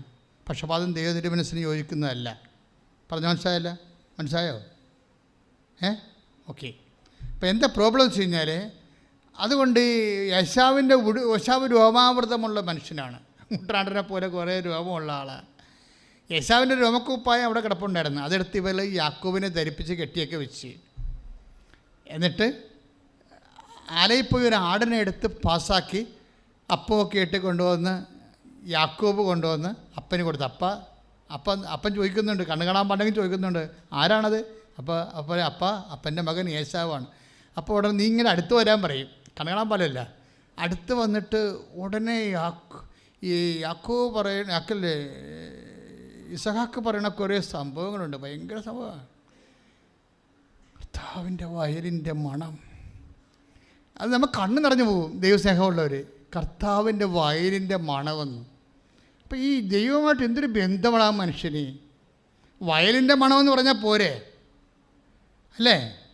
യേശാവിനെ ആണെന്ന് വിചാരിച്ചുകൊണ്ട് യാക്കോബിനെ കെട്ടിപ്പിടിക്കുമ്പോൾ ഈ മനുഷ്യൻ്റെ അന്തർഗതം എന്താണ്? കർത്താവിൻ്റെ വയലിൻ്റെ മണം. കർത്താവിൻ്റെ വയലിൻ്റെ മണം. കർത്താവിൻ്റെ വയലിൻ്റെ മണമെന്ന് പറഞ്ഞ കാര്യമാണ്. വയലിൻ്റെ മണമെന്ന് പറഞ്ഞാൽ പോരെ. ഇതാണ് ആധ്യാത്മികത എന്ന് പറയണത്. എന്ത് കിട്ടിയാലും കർത്താവിൻ്റെ കൂടെ ചേർത്ത് പറയും. വൈഫായാലും മക്കളായാലും നിങ്ങളുടെ മാർക്ക് ലിസ്റ്റായാലും കിട്ടുമ്പോൾ ഞാൻ അധ്വാനിച്ച് ഞാൻ രാത്രി വരെ ഉറക്കം നിന്ന് വാങ്ങിച്ചെന്നില്ല, കർത്താവ് തന്ന മാർക്ക് ലിസ്റ്റ് കർത്താവിനെയും ചേർത്ത് പറയുന്നത്. പക്ഷേ അവസാനം യാക്കോബ് പറ്റിച്ച് അപ്പനെ, കണ്ണു കാണാൻ പാടില്ലാത്ത അപ്പനെ പറ്റിച്ചു. ഈ അപ്പന്മാരൊക്കെ പറ്റിച്ച അവളെ കുഴപ്പം എന്താണെന്നറിയാം? കുഴപ്പം വർഷങ്ങളിൽ ഈ ദൈവം വാക്ക് പാലിക്കുന്ന പോലെ തന്നെയാണ് ദൈവം 1000 തലമുറ വരെ അനുഗ്രഹിക്കുമെന്ന് പറഞ്ഞില്ലേ? അത് തന്നെയാണ്. നമ്മൾ വല്ല തരികിടയും കാണിച്ചാൽ 1000 കൊല്ലം വരെ അത് ഓർത്തിരിക്കുകയും ചെയ്യും. വെറുതെ എന്തിനാ പണി മേടിക്കണേ? ഈ യാക്കോബ് യേശാവിൻ്റെ അനുഗ്രഹമല്ല അടിച്ചു മാറ്റിയത്, അത് കാപട്യമല്ലേ കാണിച്ചത്? എത്ര കൊല്ലം കഴിഞ്ഞാണ് പിന്നെ ഈശോ വരുന്നത്? ഈശോ വരുമ്പോൾ നഥാനിയനെ കാണുമ്പോൾ എന്താ പറയണത്? ലുക്ക യോഹന്നാൻ 1:47. ശ്രുതികട്ടെ ഹല്ലേലൂയ. യോഹന്നാൻ 1:47. നഥാനിയേൽ തന്റെ അടുത്തേക്ക് വരുന്നത് കണ്ട് പറഞ്ഞേ, നാഥാനിയേൽ തന്റെ അടുത്തേക്ക് വരുന്നത് കണ്ട് യേശു അവനെ പറ്റി പറഞ്ഞു. യേശു അവനെ കുറിച്ച് പറഞ്ഞു, ഇതാ നിഷ്കപടനായ ഒരു യഥാർത്ഥ ഇസ്രായേൽക്കാരൻ. അടി വരുന്ന വഴി കണ്ട, പണി വരുന്ന വഴി കണ്ട. എത്രയോ വർഷം കഴിഞ്ഞിട്ട് നാഥാനിയനെ കാണുമ്പോൾ ഈശോ പറയുകയാണ്, ഇതാ ഒരു ട്രൂ ഇസ്രായേലിയൻ, ഇവനിൽ യാതൊരു കാപട്യവുമില്ല. എന്ന് വെച്ചാൽ എന്താണ്? പഴയ യാക്കോബ്, പഴയ ഇസ്രായേൽ കാപട്യം പിടിച്ചവനായിരുന്നെന്ന്. ദൈവം മറക്കാത്ത കണ്ട. ക്ലിയർ അല്ലേ? ദൈവം മറക്കണില്ല എന്നുള്ളത് ആണ് വിഷയം. ഇത് വിശുദ്ധിയുമായിട്ട് ബന്ധപ്പെട്ട കാര്യമാണ്. നിങ്ങളിപ്പോൾ പഴയ കാലങ്ങളിൽ ഞാൻ കുമ്പസാരിക്കാതെ നിങ്ങളോട് പറയുമ്പോൾ നിങ്ങൾ പുതിയ കാര്യങ്ങളൊക്കെ അടിച്ചു കയറ്റി കൊടുക്കണ കമ്പ്യൂട്ടർ വല്ല കഥയുണ്ടാ? പണ്ടത്തെ കാര്യമൊക്കെ ഒന്ന് ഓർക്കണേ. ദൈവത്തിൻ്റെ ഓർമ്മയെന്ന് പോലും എടുത്തു കളയാൻ പറ്റുന്ന രീതിയിൽ ആത്മാവിലെ അനുതാപത്തിന് കണ്ണുനീര് തരാൻ പ്രാർത്ഥിക്കുക. പഴയകാല പാപങ്ങളാണെങ്കിലും വ്യർത്ഥുപേക്ഷിക്കാതിരിക്കുകയോ ഏറ്റുപറയാതിരിക്കുകയോ ചെയ്യുന്നുണ്ടെങ്കിൽ ഈ അടുത്ത കുമ്പസാരത്തിൽ എൻ്റെ സഹോദരങ്ങൾ അത് ഏറ്റുപറയണം. അപ്പം നിങ്ങൾ ചോദിക്കൂ, വി ആർ നോട്ട് കാത്തലിക്സ്, ഞങ്ങൾ എന്ത് ചെയ്യുമെന്ന് ചോദിച്ചാൽ പൗലോസ് അപ്പോസ്തലൻ പറയുന്നുണ്ട്, മനസ്സാക്ഷി എടുത്തേ നിയമം നൽകപ്പെടാതിരിക്കെ മനസ്സാക്ഷി തന്നെയാണ് അവർക്ക് ദൈവത്തിൻ്റെ സ്വരമെന്ന്. ശ്രദ്ധിക്കട്ടെ, ഹല്ലേലൂയ. പക്ഷേ അവർ എന്താ പറയണത്, അവരതിൽ അവരുടെ വിശ്വാസം വിശുദ്ധി ഇൻവെസ്റ്റ് ചെയ്തപ്പോൾ അവിടെ ജീവിതത്തിൻ്റെ എല്ലാ തടസ്സങ്ങളെയും മാറ്റിക്കൊണ്ട്. അതാണ് ഉടമ്പടിയിൽ ഇപ്പോൾ നിങ്ങൾ പണ്ട് ഒരു അബോർഷൻ സംഭവിച്ച ആളാണെന്ന് വിചാരിച്ചോ, അത് പണ്ടത്തെ കാര്യമല്ലേ, അപ്പം അത്ര ഓർത്തില്ല എന്ന് നിങ്ങൾ എഴുതി തള്ളണ്ട. ദൈവം എഴുതി തള്ളിയാൽ മതി, സ്വന്തമായിട്ട് എഴുതി തള്ളാൻ നിൽക്കണ്ട. ഇല്ലേ? സ്വന്തമായിട്ട് നമുക്ക് എഴുതാൻ തള്ളാൻ പറ്റുമോ? ഇല്ല, നമുക്ക് അനുദപിക്കാൻ പറ്റും. ബേബി കുര്യൻ്റെ സാക്ഷ്യമാണ് നമ്മളിപ്പോൾ വിചാരണ ചെയ്തുകൊണ്ടിരിക്കുന്നത്. ബേബി കുര്യൻ എന്താ ചെയ്തിരിക്കണത്? കഴിഞ്ഞകാല പാപങ്ങളെ ഓർത്ത് അനുദപിക്കുകയും ശിഷ്ടജീവിതം അയാൾ കർത്താവിൻ്റെ വചനത്തിന് അനുപേക്ഷണമായിട്ട് പുനഃക്രമീകരിക്കുകയും ചെയ്തുകൊണ്ട് സത്യസന്ധമായിട്ട് ഉടമ്പടി മുന്നേറ്റം നടത്തുകയാണ്. എന്ത് ചെയ്യും? ഇങ്ങനെ നമ്മൾ സത്യസന്ധമായിട്ട് നഷ്ടം വന്നാലും ശരി, സത്യസന്ധമായിട്ട് ദൈവത്തിൻ്റെ വാക്ക് പാലിച്ച് ആ ഉടമ്പടി പ്രോഗ്രസ് ചെയ്ത് കഴിഞ്ഞാൽ എവിടെ നിന്നൊക്കെ നമുക്ക് സഹായം വരുമെന്ന് ഒരു പിടിയില്ല. എന്താ കാര്യം കഴിഞ്ഞാൽ, പെട്ടെന്ന് ഈ മനുഷ്യൻ ഇതുപോലെ ഒരു ഉടമ്പടി ആരാധന കൂടിക്കൊണ്ടിരിക്കുകയാണ്.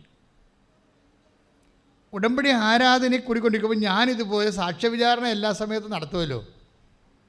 എനിക്ക് അഭിഷേകമുള്ള സാക്ഷ്യങ്ങളെ നമുക്ക് അറിവുള്ള സാക്ഷ്യങ്ങളുണ്ടാകും, അഭിഷേകമുള്ള സാക്ഷ്യങ്ങളുണ്ടാകും. അപ്പം അഭിഷേകമുള്ള സാക്ഷ്യങ്ങൾ എന്നെ തോണ്ടും.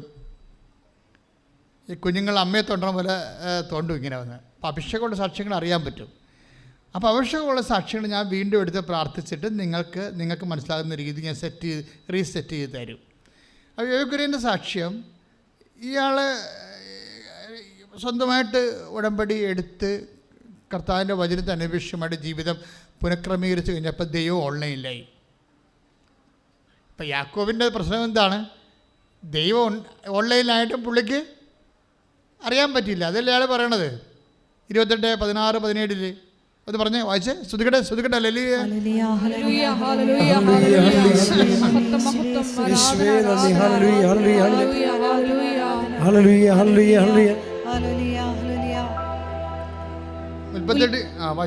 ഉൽപ്പത്തി 28:16. അവൻ പറഞ്ഞു, തീർച്ചയായും കർത്താവ് ഈ സ്ഥലത്തുണ്ട്, എന്നാൽ ഞാൻ അതറിഞ്ഞില്ല. അതാണ് പ്രശ്നം. രണ്ടും രണ്ട് കേസായി മാറുകയാണ്. കർത്താവ് ഉണ്ട്, പക്ഷേ it is not known to me, it is not experienced me. കർത്താവ് ഉണ്ട്, എൻ്റെ കുടുംബത്തിലുണ്ട്, പക്ഷെ ഞാനത് അറിയുന്നില്ല. അതാണ് പ്രശ്നം. എന്തുകൊണ്ടാണ് അറിയാത്തത്? കയ്യിരിപ്പ് കൊണ്ടാണേ. അയാൾ ആ അന്ധനായ അപ്പനെയും പറ്റിച്ചു, ചേട്ടൻ്റെ സ്വത്ത് അടിച്ചു മാറ്റി. അല്ല, ഇയാൾ അവിടെ നിന്ന് ഓടാൻ കാര്യം എന്താ? എല്ലാം നഷ്ടപ്പെട്ട് കഴിഞ്ഞപ്പോൾ അപ്പനോട് ഏശാവ് കെഞ്ചനുണ്ട്, അപ്പാ ഒരു വരം പോലും ഇല്ല അപ്പാ അത് ചോദിക്കുന്നുണ്ട്. അപ്പം ഒന്നുമില്ല, എല്ലാം കൊണ്ടുപോയെന്ന്. അപ്പോൾ ഇവനിങ്ങനെ ചിരിക്കും, ഇങ്ങനെ അട്ടഹസിച്ച്. അത് സാറാ കേൾക്കും, അല്ല റബേക്ക കേൾക്കും. അപ്പാന്ന് ചോദിച്ചിട്ട് അവൻ കണ്ണീരടിച്ച് ചോദിക്കണം, അപ്പാ ഒരു വരം പോലും ഇല്ല എന്ന് ചോദിക്കും. അപ്പം ഇസാക്ക് പറയും, ഒരു വരം പോലും ഇല്ല മോനെ, എല്ലാം അവൻ കൊണ്ടുപോയെന്ന് പറയും. അപ്പം കരച്ചിൽ മാറ്റിയിട്ട് ഇവൻ അട്ടഹസിക്കും, എന്നിട്ട് ഇവൻ ചിരിക്കും. ആര് ചിരിക്കും? യേശാവ് ചിരിക്കും. യേശാവിൻ്റെ ചിരി റബേക്ക കേൾക്കും. എന്താ അവൻ ചിരിക്കാൻ കാര്യം? അവനെ കൊല്ലാമെന്ന് ഓർത്തപ്പോൾ അവന് സന്തോഷമായിരുന്നു. മനസ്സിലായില്ലേ? അവനെ ഒരു വരം പോലും ഇല്ലാതെ എന്നെ പറ്റിച്ചവനെ ഇന്ന് വൈകുന്നേരത്തോളം ഞാൻ കൊല്ലും എന്ന് പറഞ്ഞിട്ടാണ് അവൻ ചിരിക്കുന്നത്. കാര്യങ്ങൾ ബൈബിളിൻ്റെ പോക്ക് കണ്ട. ഇത് കേട്ടപ്പോൾ തന്നെ റബേക്ക കൈയോടെ യാക്കോബിനോട് പറഞ്ഞു, മകനെ ജീവനും കൊണ്ട് പോയിക്കോ, ഇവിടെ നിൽക്കാൻ പറ്റത്തില്ല പറയാം, അവൻ കൊന്നുകളയെന്ന് പറയും. ഇന്ന് രാത്രി നിന്നെ തട്ടുമെന്നാണ് പറഞ്ഞിരിക്കുന്നത്. അങ്ങനെ ഓടിപ്പോണ പാർട്ടിയാണ്. അപ്പനെയും പറ്റിച്ച് ചേട്ടനെയും പറ്റിച്ച് വീട്ടിൽ നിന്ന് ഓടിപ്പോകുമ്പോൾ അതുകൊണ്ടാണ്. പക്ഷെ അങ്ങനെ ഓടിപ്പോകുന്നുണ്ടെങ്കിലും ദൈവം ഇവൻ്റെ കൂടെ പോകുന്നുണ്ട്. ദൈവത്തിരെ നീ ഓർക്കുക, നീ അശുദ്ധനായിരുന്നാലും അശുദ്ധിയായിരുന്നാലും നിൻ്റെ ദൈവം നിന്നെ കൈവിടാത്ത നിൻ്റെ കൂടെ വരണം. കൂടുമ്പോഴാണ് നമുക്ക് അനുഗ്രഹം കിട്ടുന്നത്, അല്ലെ കൃപ കിട്ടുന്നത്. It is love of God, much more than that. പിന്നെ എന്താ ഉള്ളത്? Faith of God. 1 തിമോത്തി 1:14 ശ്രുതികട്ടെ ശ്രുതികട്ടെ ഹല്ലേലൂയ. ഹല്ലേലൂയ, ഹല്ലേലൂയ, ഹല്ലേലൂയ, ഹല്ലേലൂയ, ഹല്ലേലൂയ. യേശുവേ നന്ദി. 1 തിമോത്തി 1:14 കർത്താവിന്റെ കൃപ കർത്താവിന്റെ കൃപ യേശുക്രിസ്തുവിലുള്ള വിശ്വാസത്തോടും സ്നേഹത്തോടുമൊപ്പം എന്നിലേക്ക് കവിഞ്ഞൊഴുകി. ഇതാണ് 1 തിമോത്തി 1:14. ഒന്നിനെ പറഞ്ഞേ, കർത്താവിന്റെ കൃപ അവിടുത്തോടുള്ള സ്നേഹത്തോടും വിശ്വാസത്തോടും ഒപ്പം എന്നിലേക്ക് കവിഞ്ഞൊഴുകി. അപ്പൊ ദൈവാന്റെ അനുഗ്രഹം വരുന്ന വഴി എന്താണ്? ദൈവസ്നേഹം തന്നെയാണ്, അല്ലേ? ദൈവസ്നേഹം തന്നെയാണ്. അതുകൊണ്ട് അത് ആ ഫോർമാറ്റ് മാറത്തില്ലേ? അപ്പോൾ 13:35 അതുപോലെ എന്നെ സ്നേഹിക്കുന്നവൻ എൻ്റെ കൽപ്പനകൾ പാലിക്കും. യോഹന്നാൻ 14:23 എന്നെ സ്നേഹിക്കുന്നവൻ എന്റെ വചനം പാലിക്കും. അപ്പോൾ എന്റെ പിതാവ് അവനെ സ്നേഹിക്കുകയും ഞങ്ങൾ അവന്റെ അടുത്ത് വന്ന് അവനിൽ വാസം ഉറപ്പിക്കുകയും ചെയ്യും. This is presence of God. ഇതാണ് സാന്നിധ്യം. ഉടമ്പടിയുടെ പക്ക ഫോർമാറ്റ് എന്താണ്? അതായത് 14:23 എന്നെ സ്നേഹിക്കുന്നവൻ പറഞ്ഞ് എന്നെ സ്നേഹിക്കുന്നവൻ എൻ്റെ കൽപ്പന പാലിക്കും. അപ്പോൾ ഞങ്ങൾ അവനെ സ്നേഹിക്കുകയും ഞങ്ങൾ വന്ന് അവനിൽ വാസമുറപ്പിക്കുകയും ചെയ്യും. അപ്പൊ ദൈവത്തിന്റെ വചനം നിറവേറ്റുകയാണ് നമ്മൾ ഉടമ്പടി ചെയ്യണത്. അപ്പൊ ദൈവത്തിന്റെ വചനം നിറവേറ്റണമെങ്കിൽ നമുക്ക് എന്താ വേണ്ടത്? ദൈവത്തോടുള്ള സ്നേഹം വേണം. ആ ദൈവത്തോടുള്ള സ്നേഹത്താൽ ദൈവത്തിൻ്റെ വചനം നിറവേറ്റി കഴിയുമ്പോൾ സ്വാഭാവികമായിട്ട് നമുക്ക് എന്താ കിട്ടുന്നത്? നെക്സ്റ്റ് ഇഫക്റ്റ് എന്താണ്? The presence of God. ദൈവത്തിൻ്റെ ഞങ്ങൾ വന്ന് അവനിൽ വാസം ഉറപ്പിക്കും. പക്ഷേ ഈ വാസം ഉറപ്പിക്കുമ്പോൾ എന്താ കുഴപ്പം? ഉൽപ്പത്തിയിൽ എന്താ പറയണത്?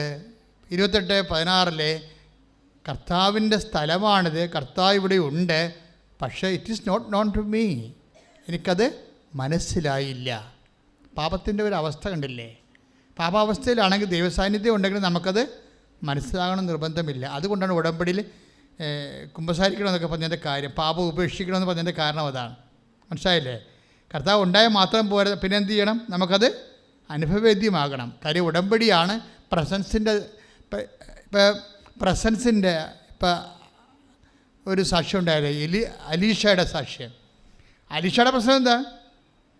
അലീഷയ്ക്ക് തലകുത്തി മറിഞ്ഞിട്ട് പോലും അവൾക്ക് വിസ പ്രോസസ്സിങ് നടക്കണില്ല. അപ്പം അപ്പനും അമ്മയും എല്ലാവരും ഉടമ്പടി എടുത്തിട്ടുണ്ട്. ഒരു വീട്ടിൽ ഒരാൾക്ക് ഉടമ്പടി എടുക്കാൻ പറ്റത്തുള്ളൂ. പക്ഷേ ആദ്യം അപ്പനും അമ്മയാണ് എടുത്തതെന്ന് തോന്നുന്നത്. അതിനുശേഷം അലീഷ ഒരു പ്രൈവറ്റ് വിഷയം അവളുടേതായിട്ട് മാത്രം ഇപ്പോൾ വന്നപ്പോൾ അവളും കൂടി ഉടമ്പടി എടുത്തിട്ട് ഇവർ ഉടമ്പടി ടൈറ്റായിട്ട് പ്രാർത്ഥനയും അതുപോലെ തന്നെ എല്ലാ കാര്യങ്ങളും സുവിശേഷം അറിയിക്കുന്നുണ്ട്. അതുപോലെ തന്നെ ഭക്ഷണമില്ലാത്ത ഭക്ഷണം കൊടുക്കുന്നു, വസ്ത്രമില്ലാത്ത വസ്ത്രം കൊടുക്കുന്നുണ്ട്. എല്ലാം കൃത്യമായിട്ട് ചെയ്തുകൊണ്ട് പോകുമ്പോൾ അലീഷ ഈശോയോട് അമ്മയോട് പറയും, അമ്മ ഉടമ്പടി അമ്മ തന്നെ പോകണം, സഞ്ചാരി മാതാവാണ്, അമ്മ തന്നെ പോയി എൻ്റെ വിസ സ്റ്റാമ്പ് ചെയ്യണം. അമ്മ സ്റ്റാമ്പ് ചെയ്യുമ്പോൾ എനിക്കിവിടെ കാനഡയിൽ അമ്മ എൻ്റെ വിസ സ്റ്റാമ്പ് ചെയ്യുമ്പോൾ എനിക്കിവിടെ ഇരുന്ന് അറിയണം. അതാണ് പ്രശ്നം. അപ്പോൾ ഉടനെ ഇവളിപ്പോൾ ഒരു 2-3 ദിവസം കഴിഞ്ഞപ്പോൾ ഇവിടെ പെട്ടെന്ന് വിളിച്ച് പറയും, അമ്മയോട് പറയും, എൻ്റെ വിസ സ്റ്റാമ്പ് ചെയ്ത്. അപ്പോൾ പറഞ്ഞ് നിനക്കെങ്ങനെ അറിയാം? മുല്ലപ്പൂവിൻ്റെ മണം വന്നെന്ന്. അതാണ് വിഷയം. പറഞ്ഞ മനസ്സിലായല്ലേ? എനിക്ക് സൈൻ തന്നിട്ടുണ്ട്, ഇപ്പം എനിക്ക് മുല്ലപ്പൂവിൻ്റെ സ്മെല്ല് വന്നു. അതിൻ്റെ അർത്ഥം എന്താണ്? അമ്മ എൻ്റെ വിസ ഞാൻ പറഞ്ഞ പോലെ സ്റ്റാമ്പ് ചെയ്തിട്ടുണ്ട്. അപ്പോൾ വിത്തിൻ നോ ടൈം ആ സ്റ്റാമ്പ് ചെയ്ത വിസ അവർക്ക് കിട്ടും. ശ്രുതികട്ടെ ഹല്ലേലൂയ. എനിക്കിപ്പോൾ അറിയണം, എനിക്കിവിടെ വെച്ച് അറിയണമെന്ന് പറയും. അപ്പം അറിയണമെന്ന് പറയാൻ വേണ്ടി മാത്രം ഇവർ തമ്മിൽ ആത്മബന്ധമുണ്ട്. ദൈവത്തോടൊരു ബന്ധമെന്ന് പറയണത്, നമ്മൾ എന്തിനാണ് രോഗികളെ പോയി കാണുന്നത്?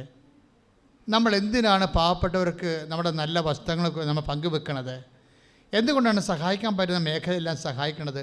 Only one basis. എന്താണ്? ഈ 14:23 യോഹന്നാൻ്റെ സുവിശേഷം. Read it again. ശ്രുതികട ഹല്ലേലൂയ. യേശുവേ നന്ദി. ഹല്ലേലൂയ ഹല്ലേലൂയ ഹല്ലേലൂയ ഹല്ലേലൂയ. യോഹന്നാൻ 14:23 എന്നെ സ്നേഹിക്കുന്നവൻ പറഞ്ഞ എന്നെ സ്നേഹിക്കുന്നവൻ എന്റെ വചനം പാലിക്കും. അപ്പോൾ എന്റെ പിതാവ് അവനെ സ്നേഹിക്കുകയും ഞങ്ങൾ അവന്റെ അടുത്ത് വന്ന് അവനിൽ വാസമുറപ്പിക്കുകയും ചെയ്യും. ഇപ്പം ഇങ്ങനെ വരുമ്പോൾ ഇപ്പോൾ നമ്മൾ ഉടമ്പടി എടുത്ത് ഉടമ്പടിയുടെ സത്യസന്ധത പുലർത്തി ദൈവത്തെ സ്നേഹിച്ചു, ദൈവത്തിന് വേണ്ടി ജീവിച്ചു ഒക്കെ വരുമ്പോൾ ദൈവത്തിൻ്റെ രീതി എന്താ? ദൈവം വിശ്വസ്തനല്ലേ? നമ്മൾ 7:9 വായിച്ചില്ലേ നിയമാവർത്തനം. എത്ര കാലം കഴിഞ്ഞാലും വചനം പാലിക്കുന്നവരോട് ദൈവം വിശ്വസ്തനായിരിക്കും. അപ്പോൾ ഈ ബേബി കുര്യൻ്റെ വിഷയത്തിൽ നമ്മൾ ഡീൽ ചെയ്തുകൊണ്ടിരിക്കണേ. ഇപ്പോൾ ബേബി കുര്യൻ്റെ പ്രോബ്ലം എന്താണ്? ഒരു കോടി 10 ലക്ഷം രൂപ കടവാണ്. കടക്കാരെ കുരളിക്ക് പിടിച്ചിരിക്കുക. കുരളി എന്ന് തന്നെയല്ലേ നിങ്ങളൊക്കെ പറയണത്? ആലപ്പുഴ ഭാഷയാണ് ഞാൻ ഉപയോഗിക്കുന്നത്. നിങ്ങൾക്ക് വേറെ വല്ലതാണ് അവനോട് വിചാരിക്കുക. അതായത് കഴുത്തിന് പിടിച്ചിരിക്കുക, അനങ്ങാൻ പാടില്ല, ശ്വാസം എടുക്കാൻ പറ്റണില്ല. കടവാണേ, കളിയല്ലേ. കച്ചവടമാണെങ്കിൽ ഉപ്പ് കുത്തിയിരിക്കുകയാണ്, 0 വരുമാനമാണ്. ഒരു മനുഷ്യൻ്റെ അവസ്ഥ നോക്കിയേ. പക്ഷേ വേക്കുര്യൻ കൃത്യമാണ്. രണ്ടാമത് താൻ തന്നെ ഉടമ്പടി എടുത്തിരിക്കുകയാണ്. വൈഫിൻ്റെ ഉടമ്പടിയിൽ തനിക്ക് പങ്കെടുക്കാം, വേണ്ട വിധം പങ്കെടുക്കാൻ പറ്റാത്ത കാരണം പുള്ളിക്കാരൻ ഉടമ്പടി എടുത്തപ്പോഴെന്നാ പറ്റി? സാന്നിധ്യം വരാൻ പറ്റി. സാന്നിധ്യവും മുല്ലപ്പൂ മാത്രമല്ലേ. Anything can be a medium of the presence for those who take covenant prayer. നിങ്ങൾക്ക് ദൈവം ഏതെങ്കിലും വിധത്തിലൊക്കെ, ഇപ്പം നമുക്കറിയാമല്ലോ മർക്കോസിൻ്റെ സുവിശേഷം 16:12 വായിച്ചുള്ളൂ. ശ്രുതികടെ 16:12 മർക്കോസ് സുവിശേഷം. ശ്രുതികടെ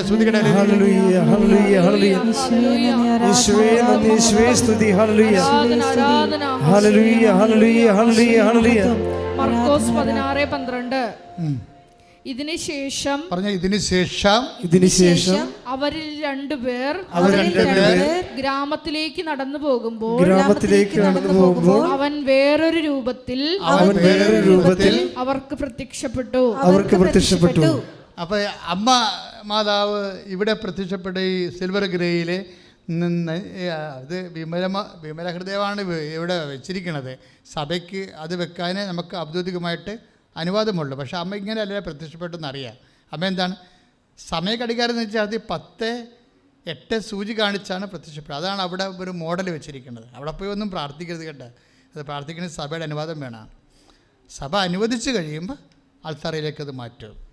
അതെന്താ സംഭവം എന്ന് വെച്ച് കഴിഞ്ഞാൽ ഇപ്പം നമുക്ക് അനുവദനീയമായ വണക്കമായിട്ട് വെച്ചിരിക്കുന്ന തിരുസ്വരൂപം വിമല ഹൃദയമാണ്. അപ്പോൾ അതുകൊണ്ട് വേറെ മാറ്റങ്ങളൊന്നുമില്ല. സഭയുടെ ഔദ്യോഗിക അംഗീകാരം മെത്രാനാച്ച വന്ന് വ്യഞ്ചരിച്ചതാണ്.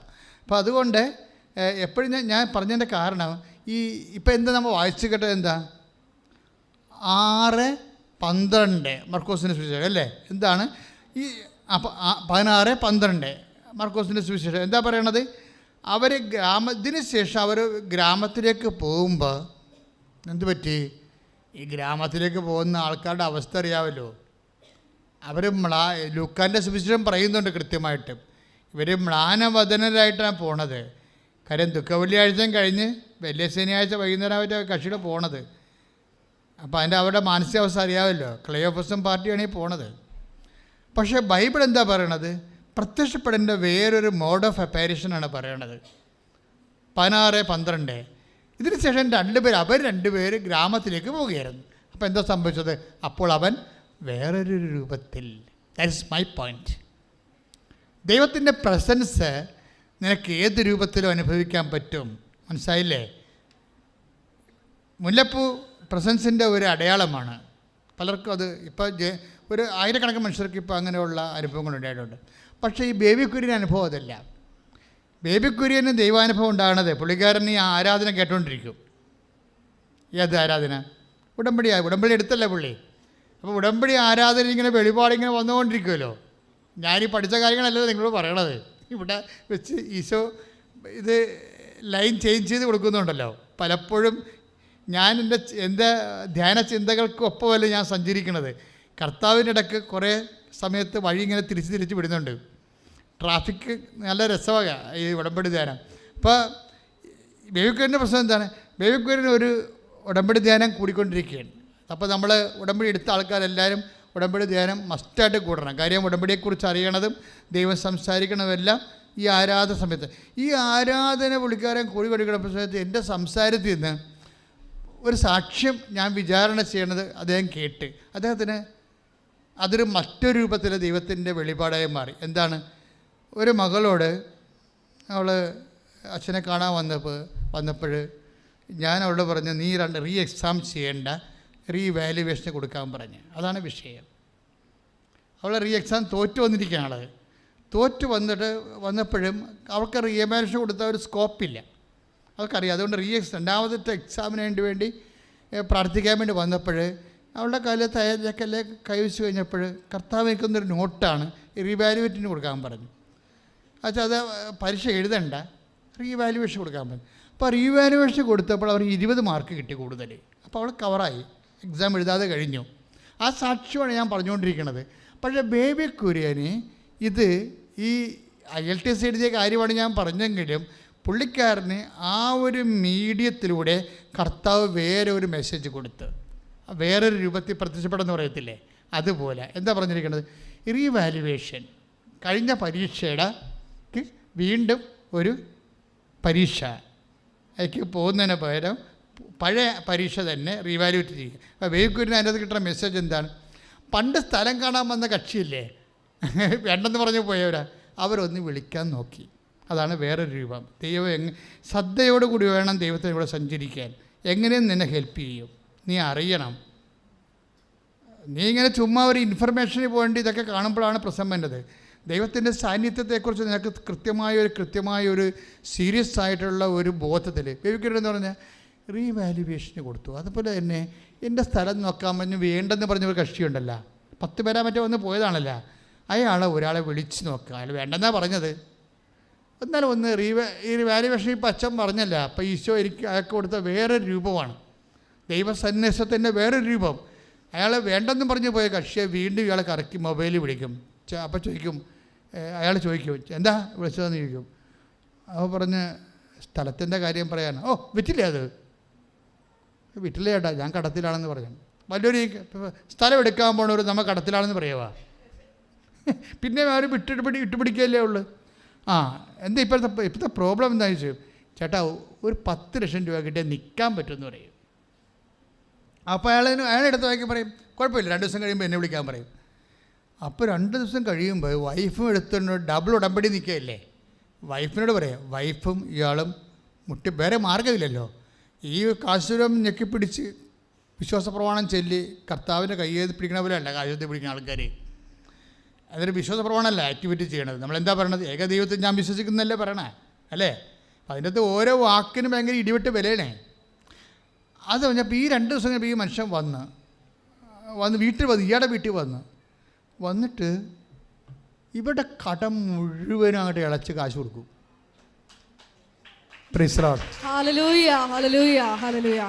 ഇത് അതായത് അയാൾ പറഞ്ഞ കൺസൾട്ടേഷൻ ഞമ്മ ഞെട്ടിപ്പോവും. ഒരു മെസ്സേജ് വന്ന വഴി കണ്ടില്ലേ നിങ്ങൾ? ദ പ്രസൻസ് ഓഫ് ഗോഡ്, ദൈവത്തിൻ്റെ സാന്നിധ്യം. IELTSൻ്റെ സാക്ഷ്യം കേട്ടതാണ് വിഷയമേ. അത് വേറൊരു രൂപത്തിൽ ആ മനുഷ്യൻ രക്ഷപ്പെടാനുള്ള മാർഗമായിട്ട് പരിശുദ്ധാത്മാവ് റീമോൾഡ് ചെയ്ത് റൂട്ട് ചെയ്ത് കൊടുക്കുകയാണ്. ദൈവത്തെ നിങ്ങളെ എങ്ങനെയും നയിക്കാൻ പറ്റും. ഇപ്പം ബേബി എന്താ ഇത് ആദ്യം ചെയ്യാൻ വരുന്നേ, ചെയ്യത്തില്ല. കാര്യം ഇയാൾ വൈഫിനെ കൊണ്ട് ഉടമ്പടി എടുപ്പിച്ചിട്ട് പുള്ളി പഴയ കലാപരിപാടികൾ നടക്കുകയില്ല ഞാൻ. അപ്പോൾ അതുകൊണ്ട് ദൈവ സാന്നിധ്യം ഉണ്ട്, പക്ഷേ അനുഭവിക്കാൻ പറ്റണില്ല. പക്ഷേ ഇയാൾ സത്യസന്ധമായിട്ട് ദൈവത്തോട് മുട്ടിക്കഴിഞ്ഞപ്പോൾ ദൈവം ആരാണെന്ന് മനസ്സിലാക്കാൻ തുടങ്ങി. റീവാലുവേഷൻ ഒരു മെസ്സേജാണ്. അത് എടുത്തിട്ട് അദ്ദേഹത്തിന് കിട്ടിയ മെസ്സേജ് എന്താണ്?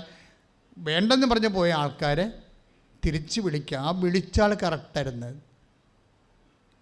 അയാൾ വന്നിട്ട് സ്ഥലം എടുത്ത് എഗ്രിമെൻ്റ് ആയി കഴിഞ്ഞപ്പോൾ തന്നെ അയാളുടെ കടങ്ങൾക്കെല്ലാം നിവൃത്തിയാകുന്ന രീതി കാശ് കൊടുത്തു. ഇനി പ്രമാണം ചെയ്താൽ മാത്രം മതി. അപ്പോൾ പ്രമാണത്തിന് മുമ്പ് തന്നെ കടം തീർന്നിരിക്കണം. ഇപ്പോൾ ഇത്രയും സ്പീഡായിട്ടാണ് ഇത് വർക്ക് ചെയ്യണത്. അപ്പോൾ എൻ്റെ മക്കളിത് കേൾക്കുമ്പോൾ കുറച്ചുകൂടി സീരിയസ് ആകാനും സിൻസിയറാകാനും പ്രാർത്ഥിക. കർത്താവായ ദൈവമേ ഉടമ്പടിയോട് കൂടുതൽ ഗൗരവത്തോടുകൂടിയും ആത്മാർത്ഥതയോടെയും ഉടമ്പടിയെ സമീപിക്കാൻ എന്നെ ആശീർവദിക്കണം. ശ്രുതികട ഹല്ലേലൂയ.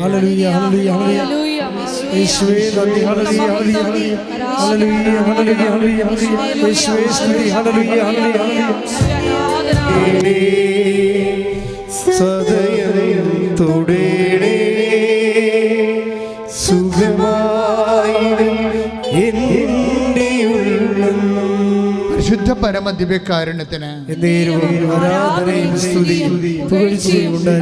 എൻ്റെ മക്കളെ, നമ്മുടെ പിൻകഴുത്തിന് താഴേക്കുള്ള നട്ടലിൻ്റെ ഭാഗങ്ങളില്ലേ, അവിടെ ചിലപ്പോഴ് വളഞ്ഞിരിക്കുന്നവരെയും അതുപോലെ തന്നെ അവിടെ ഇങ്ങനെ ഉണ്ട ബട്ടൺ പോലെ ഇങ്ങനെ പൊന്തിയിരുന്നിട്ട് അസ്ഥിക്ക് ശോഷണം വരുന്നവരും ഇങ്ങനെ തല കുനിഞ്ഞു പോകുന്നവരെയൊക്കെ കാണിക്കുന്നുണ്ട് ഈശോ.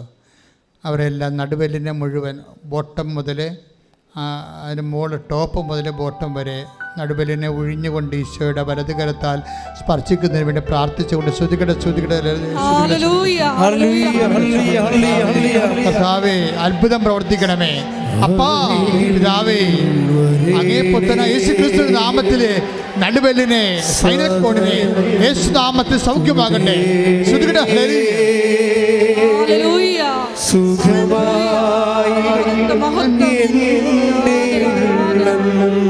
അരികിൽ വരണമേ, അരികിൽ വരേണേ സദയം തൊടേണേ സുഖമായിടും എൻ്റെ ഉള്ളം.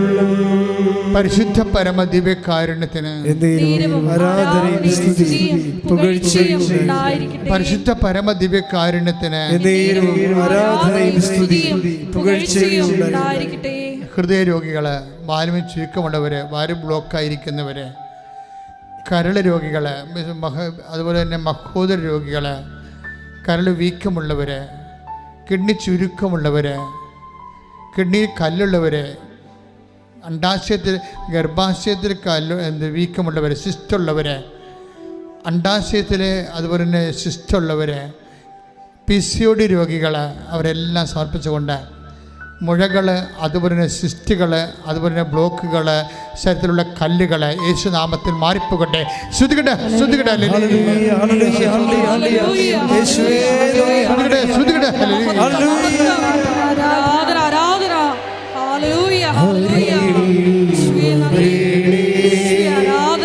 സദയം തുടേണേ സുഖമായി എൻ്റെ ഉള്ളം. അരികിൽ വരേണേ സദയം തുടേണേ സുഖമായി എൻ്റെ ഉള്ളം. പരിശുദ്ധ പരമ ദിവ്യകാരുണ്യത്തിന് ആരാധനയും സ്തുതിയും പുകഴ്ചയും ഉണ്ടായിരിക്കട്ടെ. മക്കളെ, കൈ പൊക്കാൻ പറ്റാത്തവര്, നടക്കാൻ പറ്റാത്തവര്, നടക്കുമ്പോൾ തെന്നുന്നവര്, പൊതുസമൂഹത്തിൽ വന്ന പേടിച്ച് പതച്ചാടി എപ്പിലെപ്സിയെ പോലെ, ജന്യരോഗം പോലെ, അപസ്മാരം പോലെ പിടച്ചു തല്ലി വീഴുന്നവർ, അങ്ങനെ ന്യൂറോട്ടിക്കായിട്ട് എല്ലാ മക്കളുടെ പേരും കർത്താവിൻ്റെ രക്തം നിറയട്ടെ. പിതാവിൻ്റെയും പുത്രൻ്റെയും പരിശുദ്ധാത്മാവിൻ്റെയും നാമത്തെ പ്രാർത്ഥിക്കുന്ന അവരെ ഞരമ്പ് രോഗികളിലെ, മസ്തിഷ്ക രോഗികളിലെ, മനോരോഗികളിലെ, അപസ്മാ രോഗികളെ, എപ്പിലെപ്സി രോഗികളിലെ, ഓട്ടിസം രോഗികളിലെ കർത്താവിൻ്റെ രക്തം നിറയട്ടെ.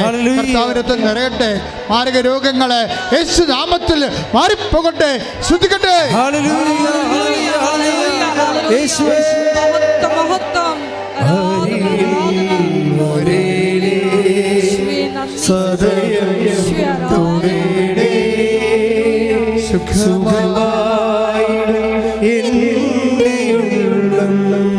അരികിൽ വരണേ, അരികിൽ വരേണേ സദയം തുടേണേ സുഖമായി എൻ്റെ ഉള്ളം. പരിശുദ്ധ പരമ ദിവ്യകാരുണ്യത്തിന് ആരാധനയും സ്തുതിയും പുകഴ്ചയും ഉണ്ടായിരിക്കട്ടെ.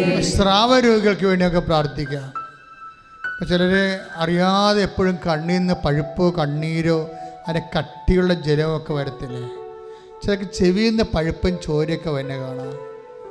ചിലക്ക് ചെല്ലുമ്പോൾ ഇങ്ങനെ കൺട്രോളില്ലാതെ വായിന്ന് തുപ്പൽ തന്നെ കാണാം. ചിലക്ക് മൂത്രമറിയാതെ പോകുന്നവരുണ്ട്. ബ്ലീഡിങ് വന്നിട്ട് പീരീഡ്സ് കഴിഞ്ഞിട്ട് നിൽക്കാതിരിക്കുന്നവർ 10-12 ദിവസം നീണ്ടു പോകുന്നവരുണ്ട്. ചിലപ്പോൾ വെള്ളപ്പൊക്കിൻ്റെ അസുഖമുള്ളവരുണ്ടാകുന്നു. ചിലപ്പോൾ മലമറിയാതെ പോകുന്നവരുണ്ടാകും. അവരെല്ലാം സ്പർശിക്കാൻ വേണ്ടി സ്തുതിക്കട്ടെ. കർത്താവേ, നിൻ്റെ ഉന്നതമായ നാമത്തിന് സ്തോത്രം ചെയ്യുന്ന കർത്താവേ, കർത്താവേ, നിൻ്റെ വിശുദ്ധ പൗരോഹിത്യത്തെ മഹത്വപ്പെടുത്തണമേ. 36 വർഷം ഞാൻ അർപ്പിച്ച കൃപാന്റെ യോഗ്യതയാൽ കൃപാസ്ഥാനത്താറെ ജീവനോടെ പ്രത്യക്ഷപ്പെട്ട മാതാവിൻ്റെ മാധ്യസ്ഥത്തിലെ മാരക രോഗങ്ങൾ, സ്രാവരോഗങ്ങൾ യേശുനാമത്തിൽ ഈ നിമിഷം മാറിപ്പോകട്ടെ. ശ്രദ്ധിക്കട്ടെ. ഹല്ലേലൂയ, ഹല്ലേലൂയ, ഹല്ലേലൂയ. യേശുവേ നന്ദി. ഹല്ലേലൂയ. മഹത്വം. സദയം തുടരേ സുഖമായി എൻ്റെ ഉള്ളം. പരിശുദ്ധ പരമദിവ്യകാരുണ്യത്തിന് ആരാധനയും സ്തുതിയും പുകഴ്ചയും ഉണ്ടായിരിക്കട്ടെ. അസ്ഥികളെ സമർപ്പിച്ച് പ്രാർത്ഥിക്കാം.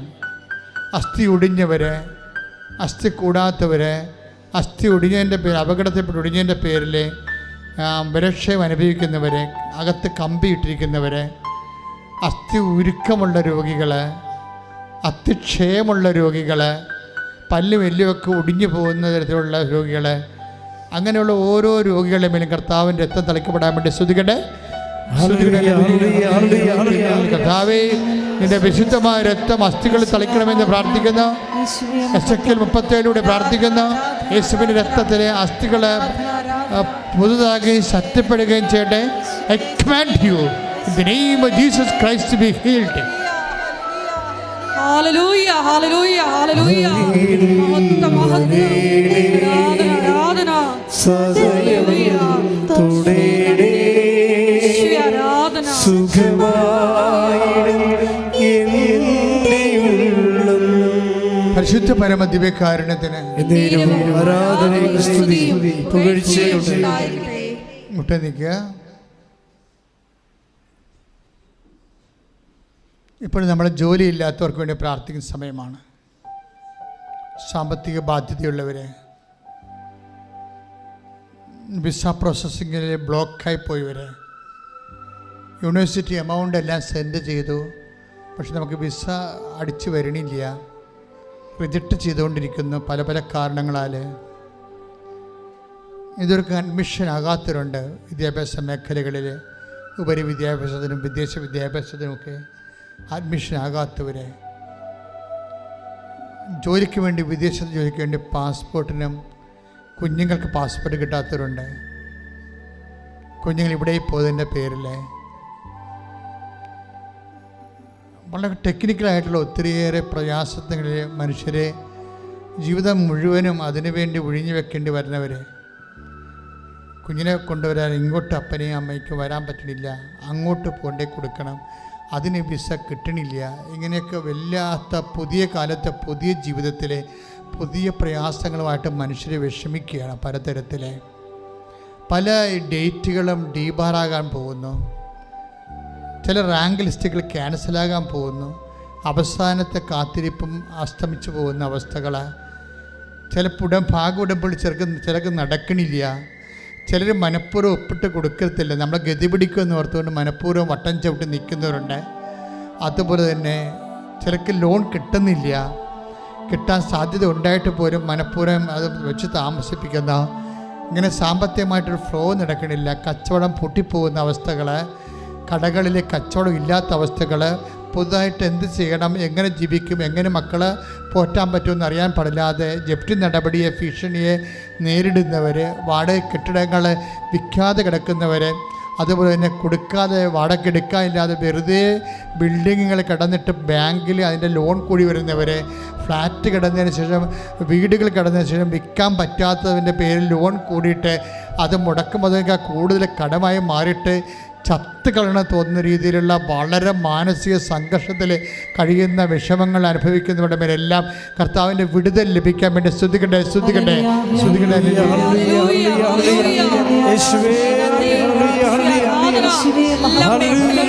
നിന്റെ ഉന്നതമായ നാമത്തിൽ 36 കൊല്ലം അർപ്പിച്ച കൃപയുടെ യോഗ്യതയാൽ കൃപാസ്ഥാനം ജീവനോടെ പ്രത്യക്ഷപ്പെട്ട മാതാവിൻ്റെ മധ്യസ്ഥത്തിലെ എല്ലാവിധ തടസ്സങ്ങളും യേശുനാമത്തിൽ നീങ്ങിപ്പോകട്ടെ എന്ന് പ്രാർത്ഥിക്കുന്ന ഹല്ലേലൂയ ഹല്ലേലൂയ യേശുവേ നന്ദി യേശുവേ ആരാധന ജീവിത ദുരിതങ്ങള് ഏറ്റെടുത്തെന്ന് വിശ്വസിച്ച് പറയുന്നു ഹല്ലേലൂയ സുഖമായി പരിശുദ്ധ പരമ ദിവ്യകാരുണ്യത്തിന് ഡൈവേഴ്സ് നടക്കാൻ വേണ്ടി പ്രാർത്ഥിക്കുന്നവരുണ്ട്, ഡൈവേഴ്സ് നടക്കല്ലേ എന്ന് പറഞ്ഞ് പ്രാർത്ഥിക്കുന്നവരുണ്ട്. എല്ലാവരുടേതും വേദന തന്നെയാണ്.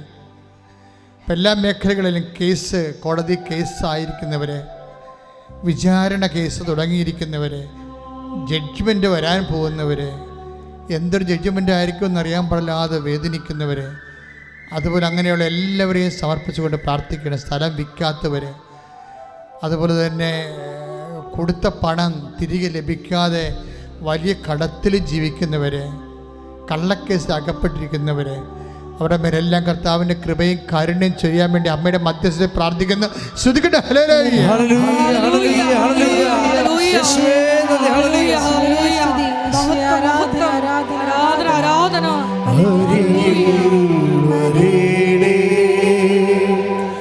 സദയം തുടരേ സുഖമായി എൻ്റെ ഉള്ളം. ചിലർക്കെല്ലാം ഭയങ്കര കൺഫ്യൂഷനാണ്. വയസ്സ് 10, 36, 34, 30 ആയി. കല്യാണം കഴിക്കണോ അതോ ജോലി കിട്ടിയിട്ട് മതിയോ, ഇങ്ങനെ ജോലി കിട്ടട്ടെ എന്നൊക്കെ പറഞ്ഞിങ്ങനെ കല്യാണം നീട്ടിക്കൊണ്ടുപോയി. അങ്ങനെ അവസാനം ജോലിയുമില്ല കല്യാണമില്ലാതെ മനുഷ്യമിക്കുന്ന ആണുങ്ങളും പെണ്ണുങ്ങളുമുണ്ട്. അവരെല്ലാം കർത്താവേ, ഞാൻ ഈ വർഷങ്ങളെല്ലാം നടത്തിയിട്ടുള്ള ആരാധനകളുടെയും സർവോപരി അൾത്താരയിൽ പ്രത്യക്ഷപ്പെട്ട അമ്മയുടെ മാധ്യസ്ഥത്തിൽ ഞാൻ അവരുടെ ഇരുളുമൂടിയ ഇനി ഒരടിമ എങ്ങനെ മുന്നോട്ട് പോകുന്ന അറിയാൻ പാടില്ലാത്ത തടസ്സപ്പെട്ടിരിക്കുന്ന അവിടെ ജീവിത ഭാരങ്ങളെ, തടസ്സങ്ങളെ യേശുവിൻ്റെ നാമത്തിൽ മാറിപ്പോകാൻ വേണ്ടി ഈശോയുടെ നാമത്തിൽ വിടുതൽ ലഭിക്കുന്നതിന് വേണ്ടി പ്രാർത്ഥിക്കുന്നു.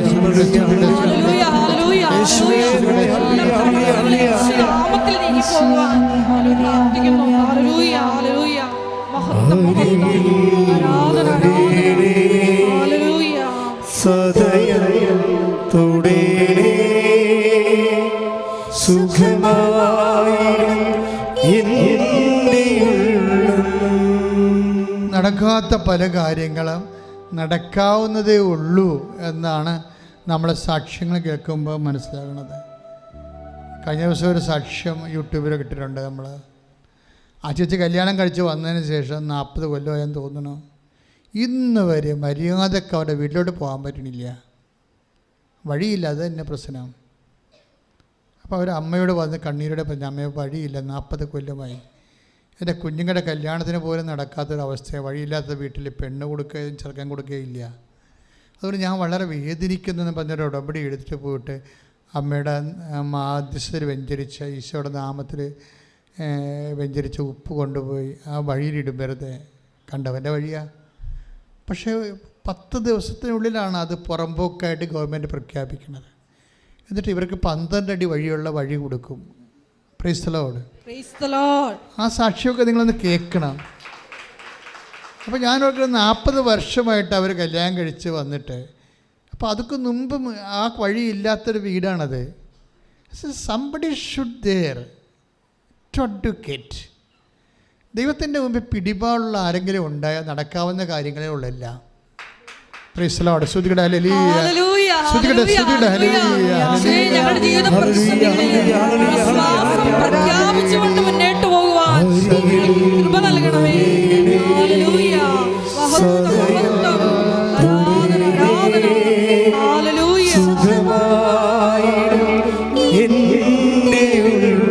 അരികിൽ വരണമേ.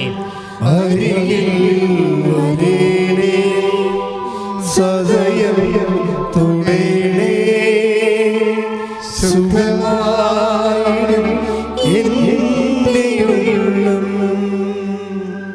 മക്കളില്ലാത്തവരെ, ഞാൻ ഈ മക്കളില്ലാത്തവരുടെ ശരിക്കും വേദന അനുഭവിക്കുന്ന ഒരാളാണ്. അതെന്ന് വെച്ച് കഴിഞ്ഞാൽ നിങ്ങൾക്ക് ഈ മക്കളുള്ളവർക്ക് അതിൻ്റെ വേദന മനസ്സിലാവത്തില്ല. ഏറ്റവും കൂടുതൽ പ്രയാസപ്പെടുന്നത് ഈ മക്കളില്ലാത്ത ചേച്ചിമാരാണ് ശരിക്കും. അവരുടെയൊക്കെ വേദന പറയാൻ പോലും പറ്റത്തില്ല. നിങ്ങളോർക്കോ എന്നാ മക്കളില്ല ഇല്ലാത്തതിലേ ഉള്ളതെന്ന് പറഞ്ഞ് നിങ്ങൾ പറയും. പക്ഷേ അങ്ങനെയല്ല പ്രശ്നം. അവർ ചാകാൻ വരെ തയ്യാറാണ് ഒരു കുഞ്ഞിനെ കിട്ടാൻ വേണ്ടി. അത്രയുടെ ഒരു ഇമോഷണൽ സെറ്റപ്പ് അതാണ്. അപ്പം ഞാൻ അവരെയൊക്കെ ശരിക്കും കുറേ നേരം പ്രാർത്ഥിക്കും അവരെ. കാര്യം കർത്താവ് കണ്ണ് തോന്നുവോളൂ, അങ്ങനെ ഒരു വചനമില്ലേ 43, കർത്താവേ അങ്ങേക്ക് ഞങ്ങളുടെ മേൽ കരുണ തോന്നുന്നത് വരെ എന്നും പറഞ്ഞ് സങ്കീർത്തനം പറയും. ആ കരുണ തോന്നുവോളും ഞങ്ങളുടെ കണ്ണുകൾ നിൻ്റെ മുമ്പിലേക്ക് ഇങ്ങനെ ഊന്നിക്കൊണ്ടിരിക്കുമെന്ന്. എൻ്റെ മക്കളെ സങ്കീർത്തനത്തിൽ ആ ദൈവാനുഭവം ഭയങ്കരമാണ്. അത് നിങ്ങളൊന്ന് അനുവർത്തിക്കണം, നല്ലതാണ്. എനിക്ക് തോന്നുന്നു 143:2 സങ്കീർത്തനം. 123 സങ്കീർത്തനം 2-ാം തിരുവചനം വായിച്ചുള്ളൂ. ദാസന്മാരുടെ കണ്ണുകൾ എന്ന് പറഞ്ഞു. ദാസന്മാരുടെ കണ്ണുകൾ യജമാനന്റെ കയ്യിലേക്കെന്ന പോലെ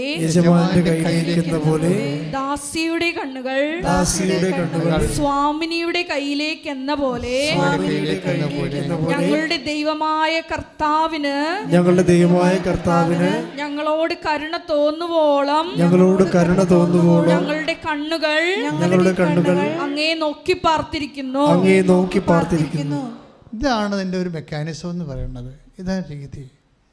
കർത്താവിന് കരുണ തോന്നുവോളും കർത്താവിനെ തന്നെ നോക്കിക്കൊണ്ടിരിക്കും, വാക്കിലും പ്രവൃത്തിയിലും വിചാരങ്ങളിലും. അതുകൊണ്ട് ഞാൻ മക്കളോട് പറഞ്ഞു, മക്കളെ ഇതൊന്നും പ്രശ്നമില്ല. അമ്മ ഈശോ ഒരു വാഗ്ദാനം നമുക്ക് തന്നിട്ടുണ്ട്, ഈ കല്ലിൽ നിന്ന് എബ്രാഹത്തിൻ്റെ സന്തതികളെ ജനിപ്പിക്കുമെന്ന്. ഞാനിങ്ങനെ ഇവിടം വരെ വന്നതെങ്ങനെയാണെന്നറിയാമോ? ഈ വചനം ഞാൻ അതുപോലെ വിശ്വസിക്കും. ഞാൻ അതിൻ്റെ അലങ്കാരപ്പണിയായിട്ട് കാണിക്കത്തില്ല. അങ്ങനെ അത് സിംബോളിക്കാണ്. അത് textual criticism, form criticism, hermeneutics എന്നൊക്കെ പറഞ്ഞ് സെമിനാരി കുറേ സാങ്കേതിക വ്യാഖ്യാനം, ഈ സാധനം ഒന്നും ഞാൻ അപ്ലൈ ചെയ്യത്തില്ല. ഞാൻ പറയും എൻ്റെ കർത്താവ് പറഞ്ഞതാണ്, അത് ഞാൻ അതുപോലെ വിശ്വസിക്കും. Praise the Lord. സ്തുതികളെ. അതായത് നിങ്ങൾ പല വചനങ്ങളും ജീവിതബന്ധിയായ വചനങ്ങൾ, ജീവിതത്തോട് ഘടിപ്പിക്കപ്പെട്ട വചനങ്ങളുണ്ട്. അതിൻ്റെ മക്കൾ അതുപോലെ അങ്ങ് വിശ്വസിക്കാനുള്ള കൃപയ്ക്ക് വേണ്ടി പ്രാർത്ഥിക്കണം. അപ്പോൾ എന്താ പ്രശ്നം? കർത്താവ് പറഞ്ഞാൽ ഈ കല്ലിൽ നിന്ന് എബ്രായ സന്തതി ജനിപ്പിക്കുമെന്ന് അല്ലേ? 3:9. ശ്രുതികടെ യോഹന്നാന്റെ സുവിശേഷം അല്ലേ? മത്തായി 3:9 വായിച്ച ശ്രുതികടെ.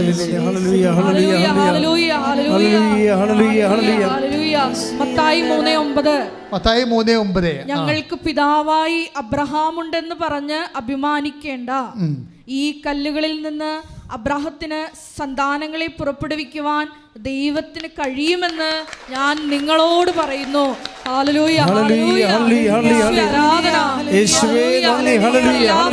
ദമ്പതികളെ പ്രത്യേകമായിട്ട് സമർപ്പിച്ച് പ്രാർത്ഥിക്കുന്നു. ഈശോയെ അവർക്ക് കുഞ്ഞുങ്ങളെ നൽകി അനുഗ്രഹിക്കണമേ എന്ന് പ്രാർത്ഥിക്കുന്നു. ഹല്ലേലൂയ. പരിശുദ്ധ പരമദിവ്യകാരുണ്യത്തിന് ആരാധനയും സ്തുതിയും പുകഴ്ചയും ഉണ്ടായിരിക്കട്ടെ. ചില വചനങ്ങൾ അഭിഷേകമായി എരന്ന് വാങ്ങിക്കണം ദൈവത്തിലേക്ക് എന്ന്. ചില നടക്കാത്ത കാര്യങ്ങളില്ലേ, അതിൻ്റെ ഒരു വചനമാണിത്. ഇപ്പം നിന്നോട് പറയും, നിനക്ക് സിൽ പോയിൻറ്റ്സ് ഇല്ല, നിൻ്റെ മൂത്ത മകളുടെ ലോൺ ഇതുവരെയൊക്കെ അടച്ചിട്ടില്ല, തിരിച്ചടച്ചിട്ടില്ല, അതുകൊണ്ട് ഇളയ മകൾക്ക് ലോൺ തരികയില്ല, സിൽ പോയിൻറ്റ്സ് ഇല്ലെന്ന് പറഞ്ഞ് ബാങ്കുകാരെ നിന്നെ തള്ളിവിടും. അപ്പോൾ നീ പറയണം, ഈ കല്ലിൽ നിന്ന് എബ്രായ സന്തതികൾ ജനിപ്പിക്കാൻ എൻ്റെ ദൈവത്തിന് കഴിയുമെന്ന്. ശ്രുതികടെ.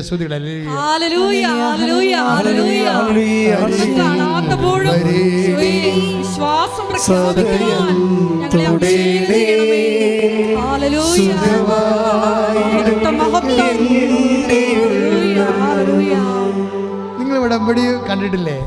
24 കൊല്ലമായിട്ട്. കഴിഞ്ഞ ദിവസം ഒരു സാക്ഷ്യം ഉണ്ടായി. PCOD ആണ് മുഴുവൻ. ഇങ്ങനെ കുരുമുളക് പോലെ ഗർഭാശയം മുഴുവൻ, അണ്ടാശയം മുഴുവൻ കുരുക്കളാണ്. PCOD ആണ്. അത് കളയാനും പറ്റത്തില്ല, മരുന്ന് കഴിച്ചിട്ട് പോകണമില്ല. പിന്നെ എന്താ, പിന്നെ 16 കൊല്ലമായിട്ട് മക്കളില്ലാതെ ഇങ്ങനെ ജീവിക്കുകയാണ്. പക്ഷെ ഉടമ്പടി എടുത്തപ്പോൾ ഇരട്ട പ്രസവിച്ച്. നിങ്ങളെ ഈ ആൾക്കാർ പറഞ്ഞത് കേട്ടെന്ന് എനിക്ക് ഞെട്ടിപ്പോകും നമ്മൾ. കാര്യം എന്താണ്? ദൈവം വാക്ക് പാലിച്ചുകൊണ്ടിരിക്കുകയാണ്. 3:9. ഈ കല്ലിൽ നിന്ന് എന്ത് PCOD ആയാലും ഈ കല്ലിൽ നിന്ന് പറഞ്ഞ് ഈ കല്ലിൽ നിന്ന് എബ്രാഹത്തിന് സന്തതികളെ ജനിപ്പിക്കുവാൻ എന്റെ ദൈവത്തിന് കഴിയും. ശ്രുതികട്ടെ. ആരാധന.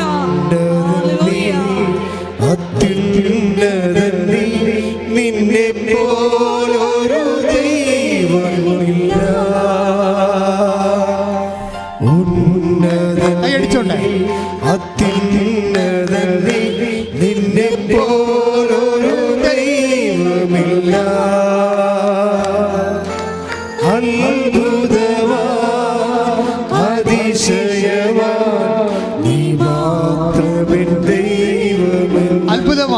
സ്വരത്തിലെ അത്ഭുതമാ അതിശയമാ നീ മാത്രമേ ദൈവമെന്ന് അത്ഭുതം നീ ഉന്നതൻ ഉന്നതൻ നീ അത്യുന്നതൻ നീ നിന്നെ പോലൊരു ദൈവമില്ല ഉന്നതൻ നീ അത്യുന്നതൻ നീ നിന്നെ പോലൊരു ദൈവമില്ല അത്ഭുതമാ അതിശയമാ നീ മാത്രമേ ദൈവമെന്ന് അത്ഭുതമാ അതിശയമാ നീ മാത്രമേ ദൈവമെന്ന്. കണ്ണുകളടച്ച് കൈകൾ കൂപ്പി കർത്താവ് പറഞ്ഞ ഒരു വാഗ്ദാനമാണ്. അവർ കണ്ണുനീരോടെയാണ് വരുന്നത്, ഞാൻ അവരെ ആശ്വസിപ്പിച്ച് നയിക്കാം. കർത്താവിൻ്റെ ആശ്വാസത്തിൻ്റെ തീരത്ത് അമ്മ മാതാവ് ജീവനോടെ പ്രത്യക്ഷപ്പെട്ട് ഒരു വലിയ ഈശ്വര സന്നിധാനത്തിലാണ് നീ നിൽക്കുന്നത്. കർത്താവെ, അഡ്രസ്സ് ചെയ്യപ്പെടാത്ത, രജിസ്റ്റർ ചെയ്യപ്പെടാത്ത അനേകം കാര്യങ്ങളുണ്ട്. ദൈവമേ, ആൾക്കാരെ നോക്കി കണ്ണുനീരോടെ എൻ്റെ കാര്യം പറഞ്ഞില്ലല്ലോ കർത്താവെ അച്ഛൻ എന്ന് പറഞ്ഞ് വേദനിക്കുന്നവരുണ്ട്. ഇപ്പോൾ പറയുമെന്ന് വിചാരിച്ച് പ്രതീക്ഷിക്കുന്നവരുണ്ട്. അവിടെ കാര്യം എല്ലാ കണ്ണുനീരും നീ ഏറ്റെടുക്കണമെന്ന് പ്രാർത്ഥിക്കുന്നു. വിവാഹം ഒത്തുവരാത്തവർ, പലതരത്തിലുള്ള വസ്തുവകകൾ വിറ്റുമാറാത്തവർ, കുടുംബത്തിൽ സമാധാനം ഇല്ലാത്തവർ, മക്കൾ അന്യമായ വിശ്വാസരാഹിത്യത്തിലുള്ള ബന്ധങ്ങളിലും വിശ്വാസത്തിൽ നിരക്കാത്ത ബന്ധങ്ങളിൽ ചെന്ന് കുടുങ്ങിപ്പോയവർ എല്ലാവരെയും ഈ സമയത്ത് ഓർത്ത് പ്രാർത്ഥിക്കുന്നു. ഈശോയെ, പലതരത്തിലുള്ള ദുശ്ശീലങ്ങൾക്കകപ്പെട്ടവർ, പലതരത്തിലുള്ള ലഹരികൾക്കകപ്പെട്ടിരിക്കുന്നവർ, തെറ്റായ ബന്ധങ്ങളിൽ ചെന്ന് ചാടിയിരിക്കുന്നവർ, ചിലക്കൊക്കെ പുരയുടെ നിസ്സാര കാര്യങ്ങൾക്ക് വേണ്ടി പണയത്തിന് പകരം പുരയിലും എഴുതി കൊടുത്തിട്ട് അവർ പലിശ കൂടി ഇപ്പോഴും ഇറങ്ങിക്കൊടുക്കാൻ വേണ്ടി പറയുന്ന അവസ്ഥകൾ എല്ലാം സമർപ്പിച്ച് പ്രാർത്ഥിക്കുന്നു. ദൈവത്തിൻ്റെ കരുണ നിന്നേക്ക് ആവശ്യിക്കട്ടെ, ദൈവത്തിൻ്റെ കരുണ നിന്നേക്ക് ആവശ്യിക്കട്ടെ. ദൈവത്തിൻ്റെ നിൻ്റെ എല്ലാ പാശങ്ങളും എല്ലാ കെട്ടുകളും യേശുവിന്റെ നാമത്തിൽ അഴിഞ്ഞു മാറട്ടെ. എല്ലാ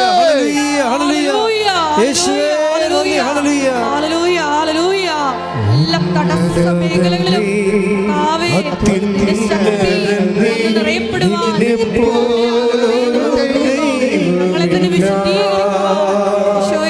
അഭിഷേകം ചെയ്യണമേ.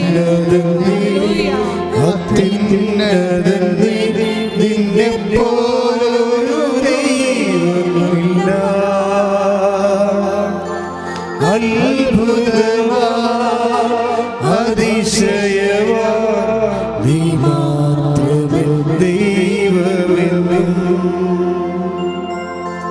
അത്ഭുതമാ അതിശയമാ നീ മാത്രമേ ദൈവമെന്ന്. അത്ഭുതമായി അത്ഭുതമാ അതിശയമാ നീ മാത്രമേ ദൈവമെന്ന്. ഉന്നതൻ നീ ഉന്നതൻ നീ അത്യുന്നതൻ നീ നിന്നെ പോലൊരു ദൈവമില്ല.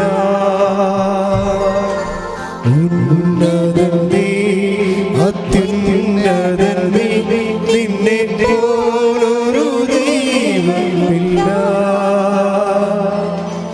അത്ഭുതമാ അതിശയമാ നീ മാത്രമേ ദൈവം. അത്ഭുതമായി സന്തോഷത്തോടെ അത്ഭുതമാ അതിശയമാ നീ മാത്രമേ ദൈവമെന്നും. അത്ഭുതമായി അത്ഭുതമാ അതിശയമാ നീ മാത്രമേ ദൈവമെന്നും. കിടപ്പ് രോഗികളുടെ ആശുപത്രി കിടക്കുന്നവരുണ്ട്, വീട്ടിൽ കിടക്കുന്നവരുണ്ട്. കിടപ്പ് രോഗികളായിട്ട് ആശുപത്രി കിടക്കുന്നവരുണ്ട്, വീട്ടിൽ കിടക്കുന്നവരുണ്ട്, വെന്റിലേറ്ററിലുള്ളവരുണ്ട്, ICUലുള്ളവരുണ്ട്. അവരെല്ലാവരുടെയും വിടുതലിന് വേണ്ടി ശ്രദ്ധിക്കട്ടെ, ശ്രദ്ധിക്കട്ടെ. ഹല്ലേലൂയ. അത്ഭുതമാ അതിശയമാ നീ മാത്രമേ. കർത്താവേ, കിടപ്പ് രോഗികള് നിന്റെ നാമത്തിൽ എഴുന്നേറ്റ് മാറ്. കർത്താവേ, സൗഖ്യം പ്രാപിക്കട്ടെ. കിടപ്പ് രോഗികളെ അടിപ്പിടർ പോലെ വൈദ്യാക്കളെ പോലെ നിന്റെ നാമത്തിൽ എഴുന്നേക്കട്ടെ. ശ്രുതിയുടെ ഹല്ലേലൂയ. കർത്താവേ, കിടപ്പ് രോഗികളെ അത്ഭുതകരമായി നിന്റെ നാമത്തിൽ എഴുന്നേറ്റ് നടക്കട്ടെ. ശ്രുതിയുടെ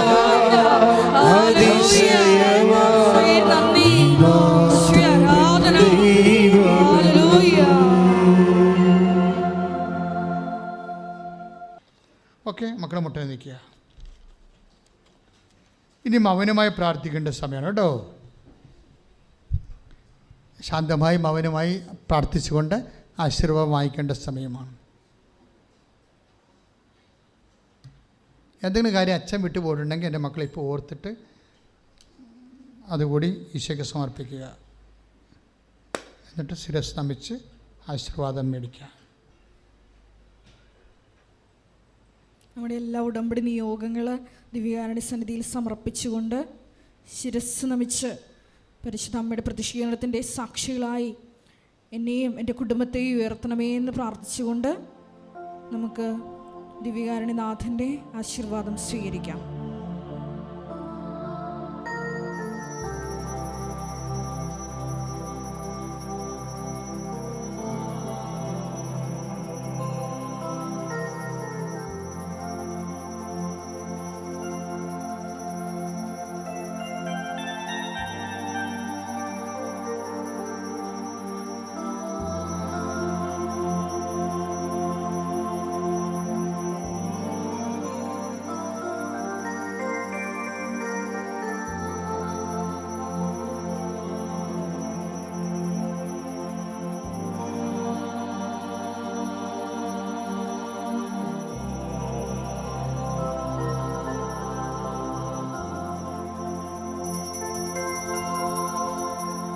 പരിശുദ്ധ പരമ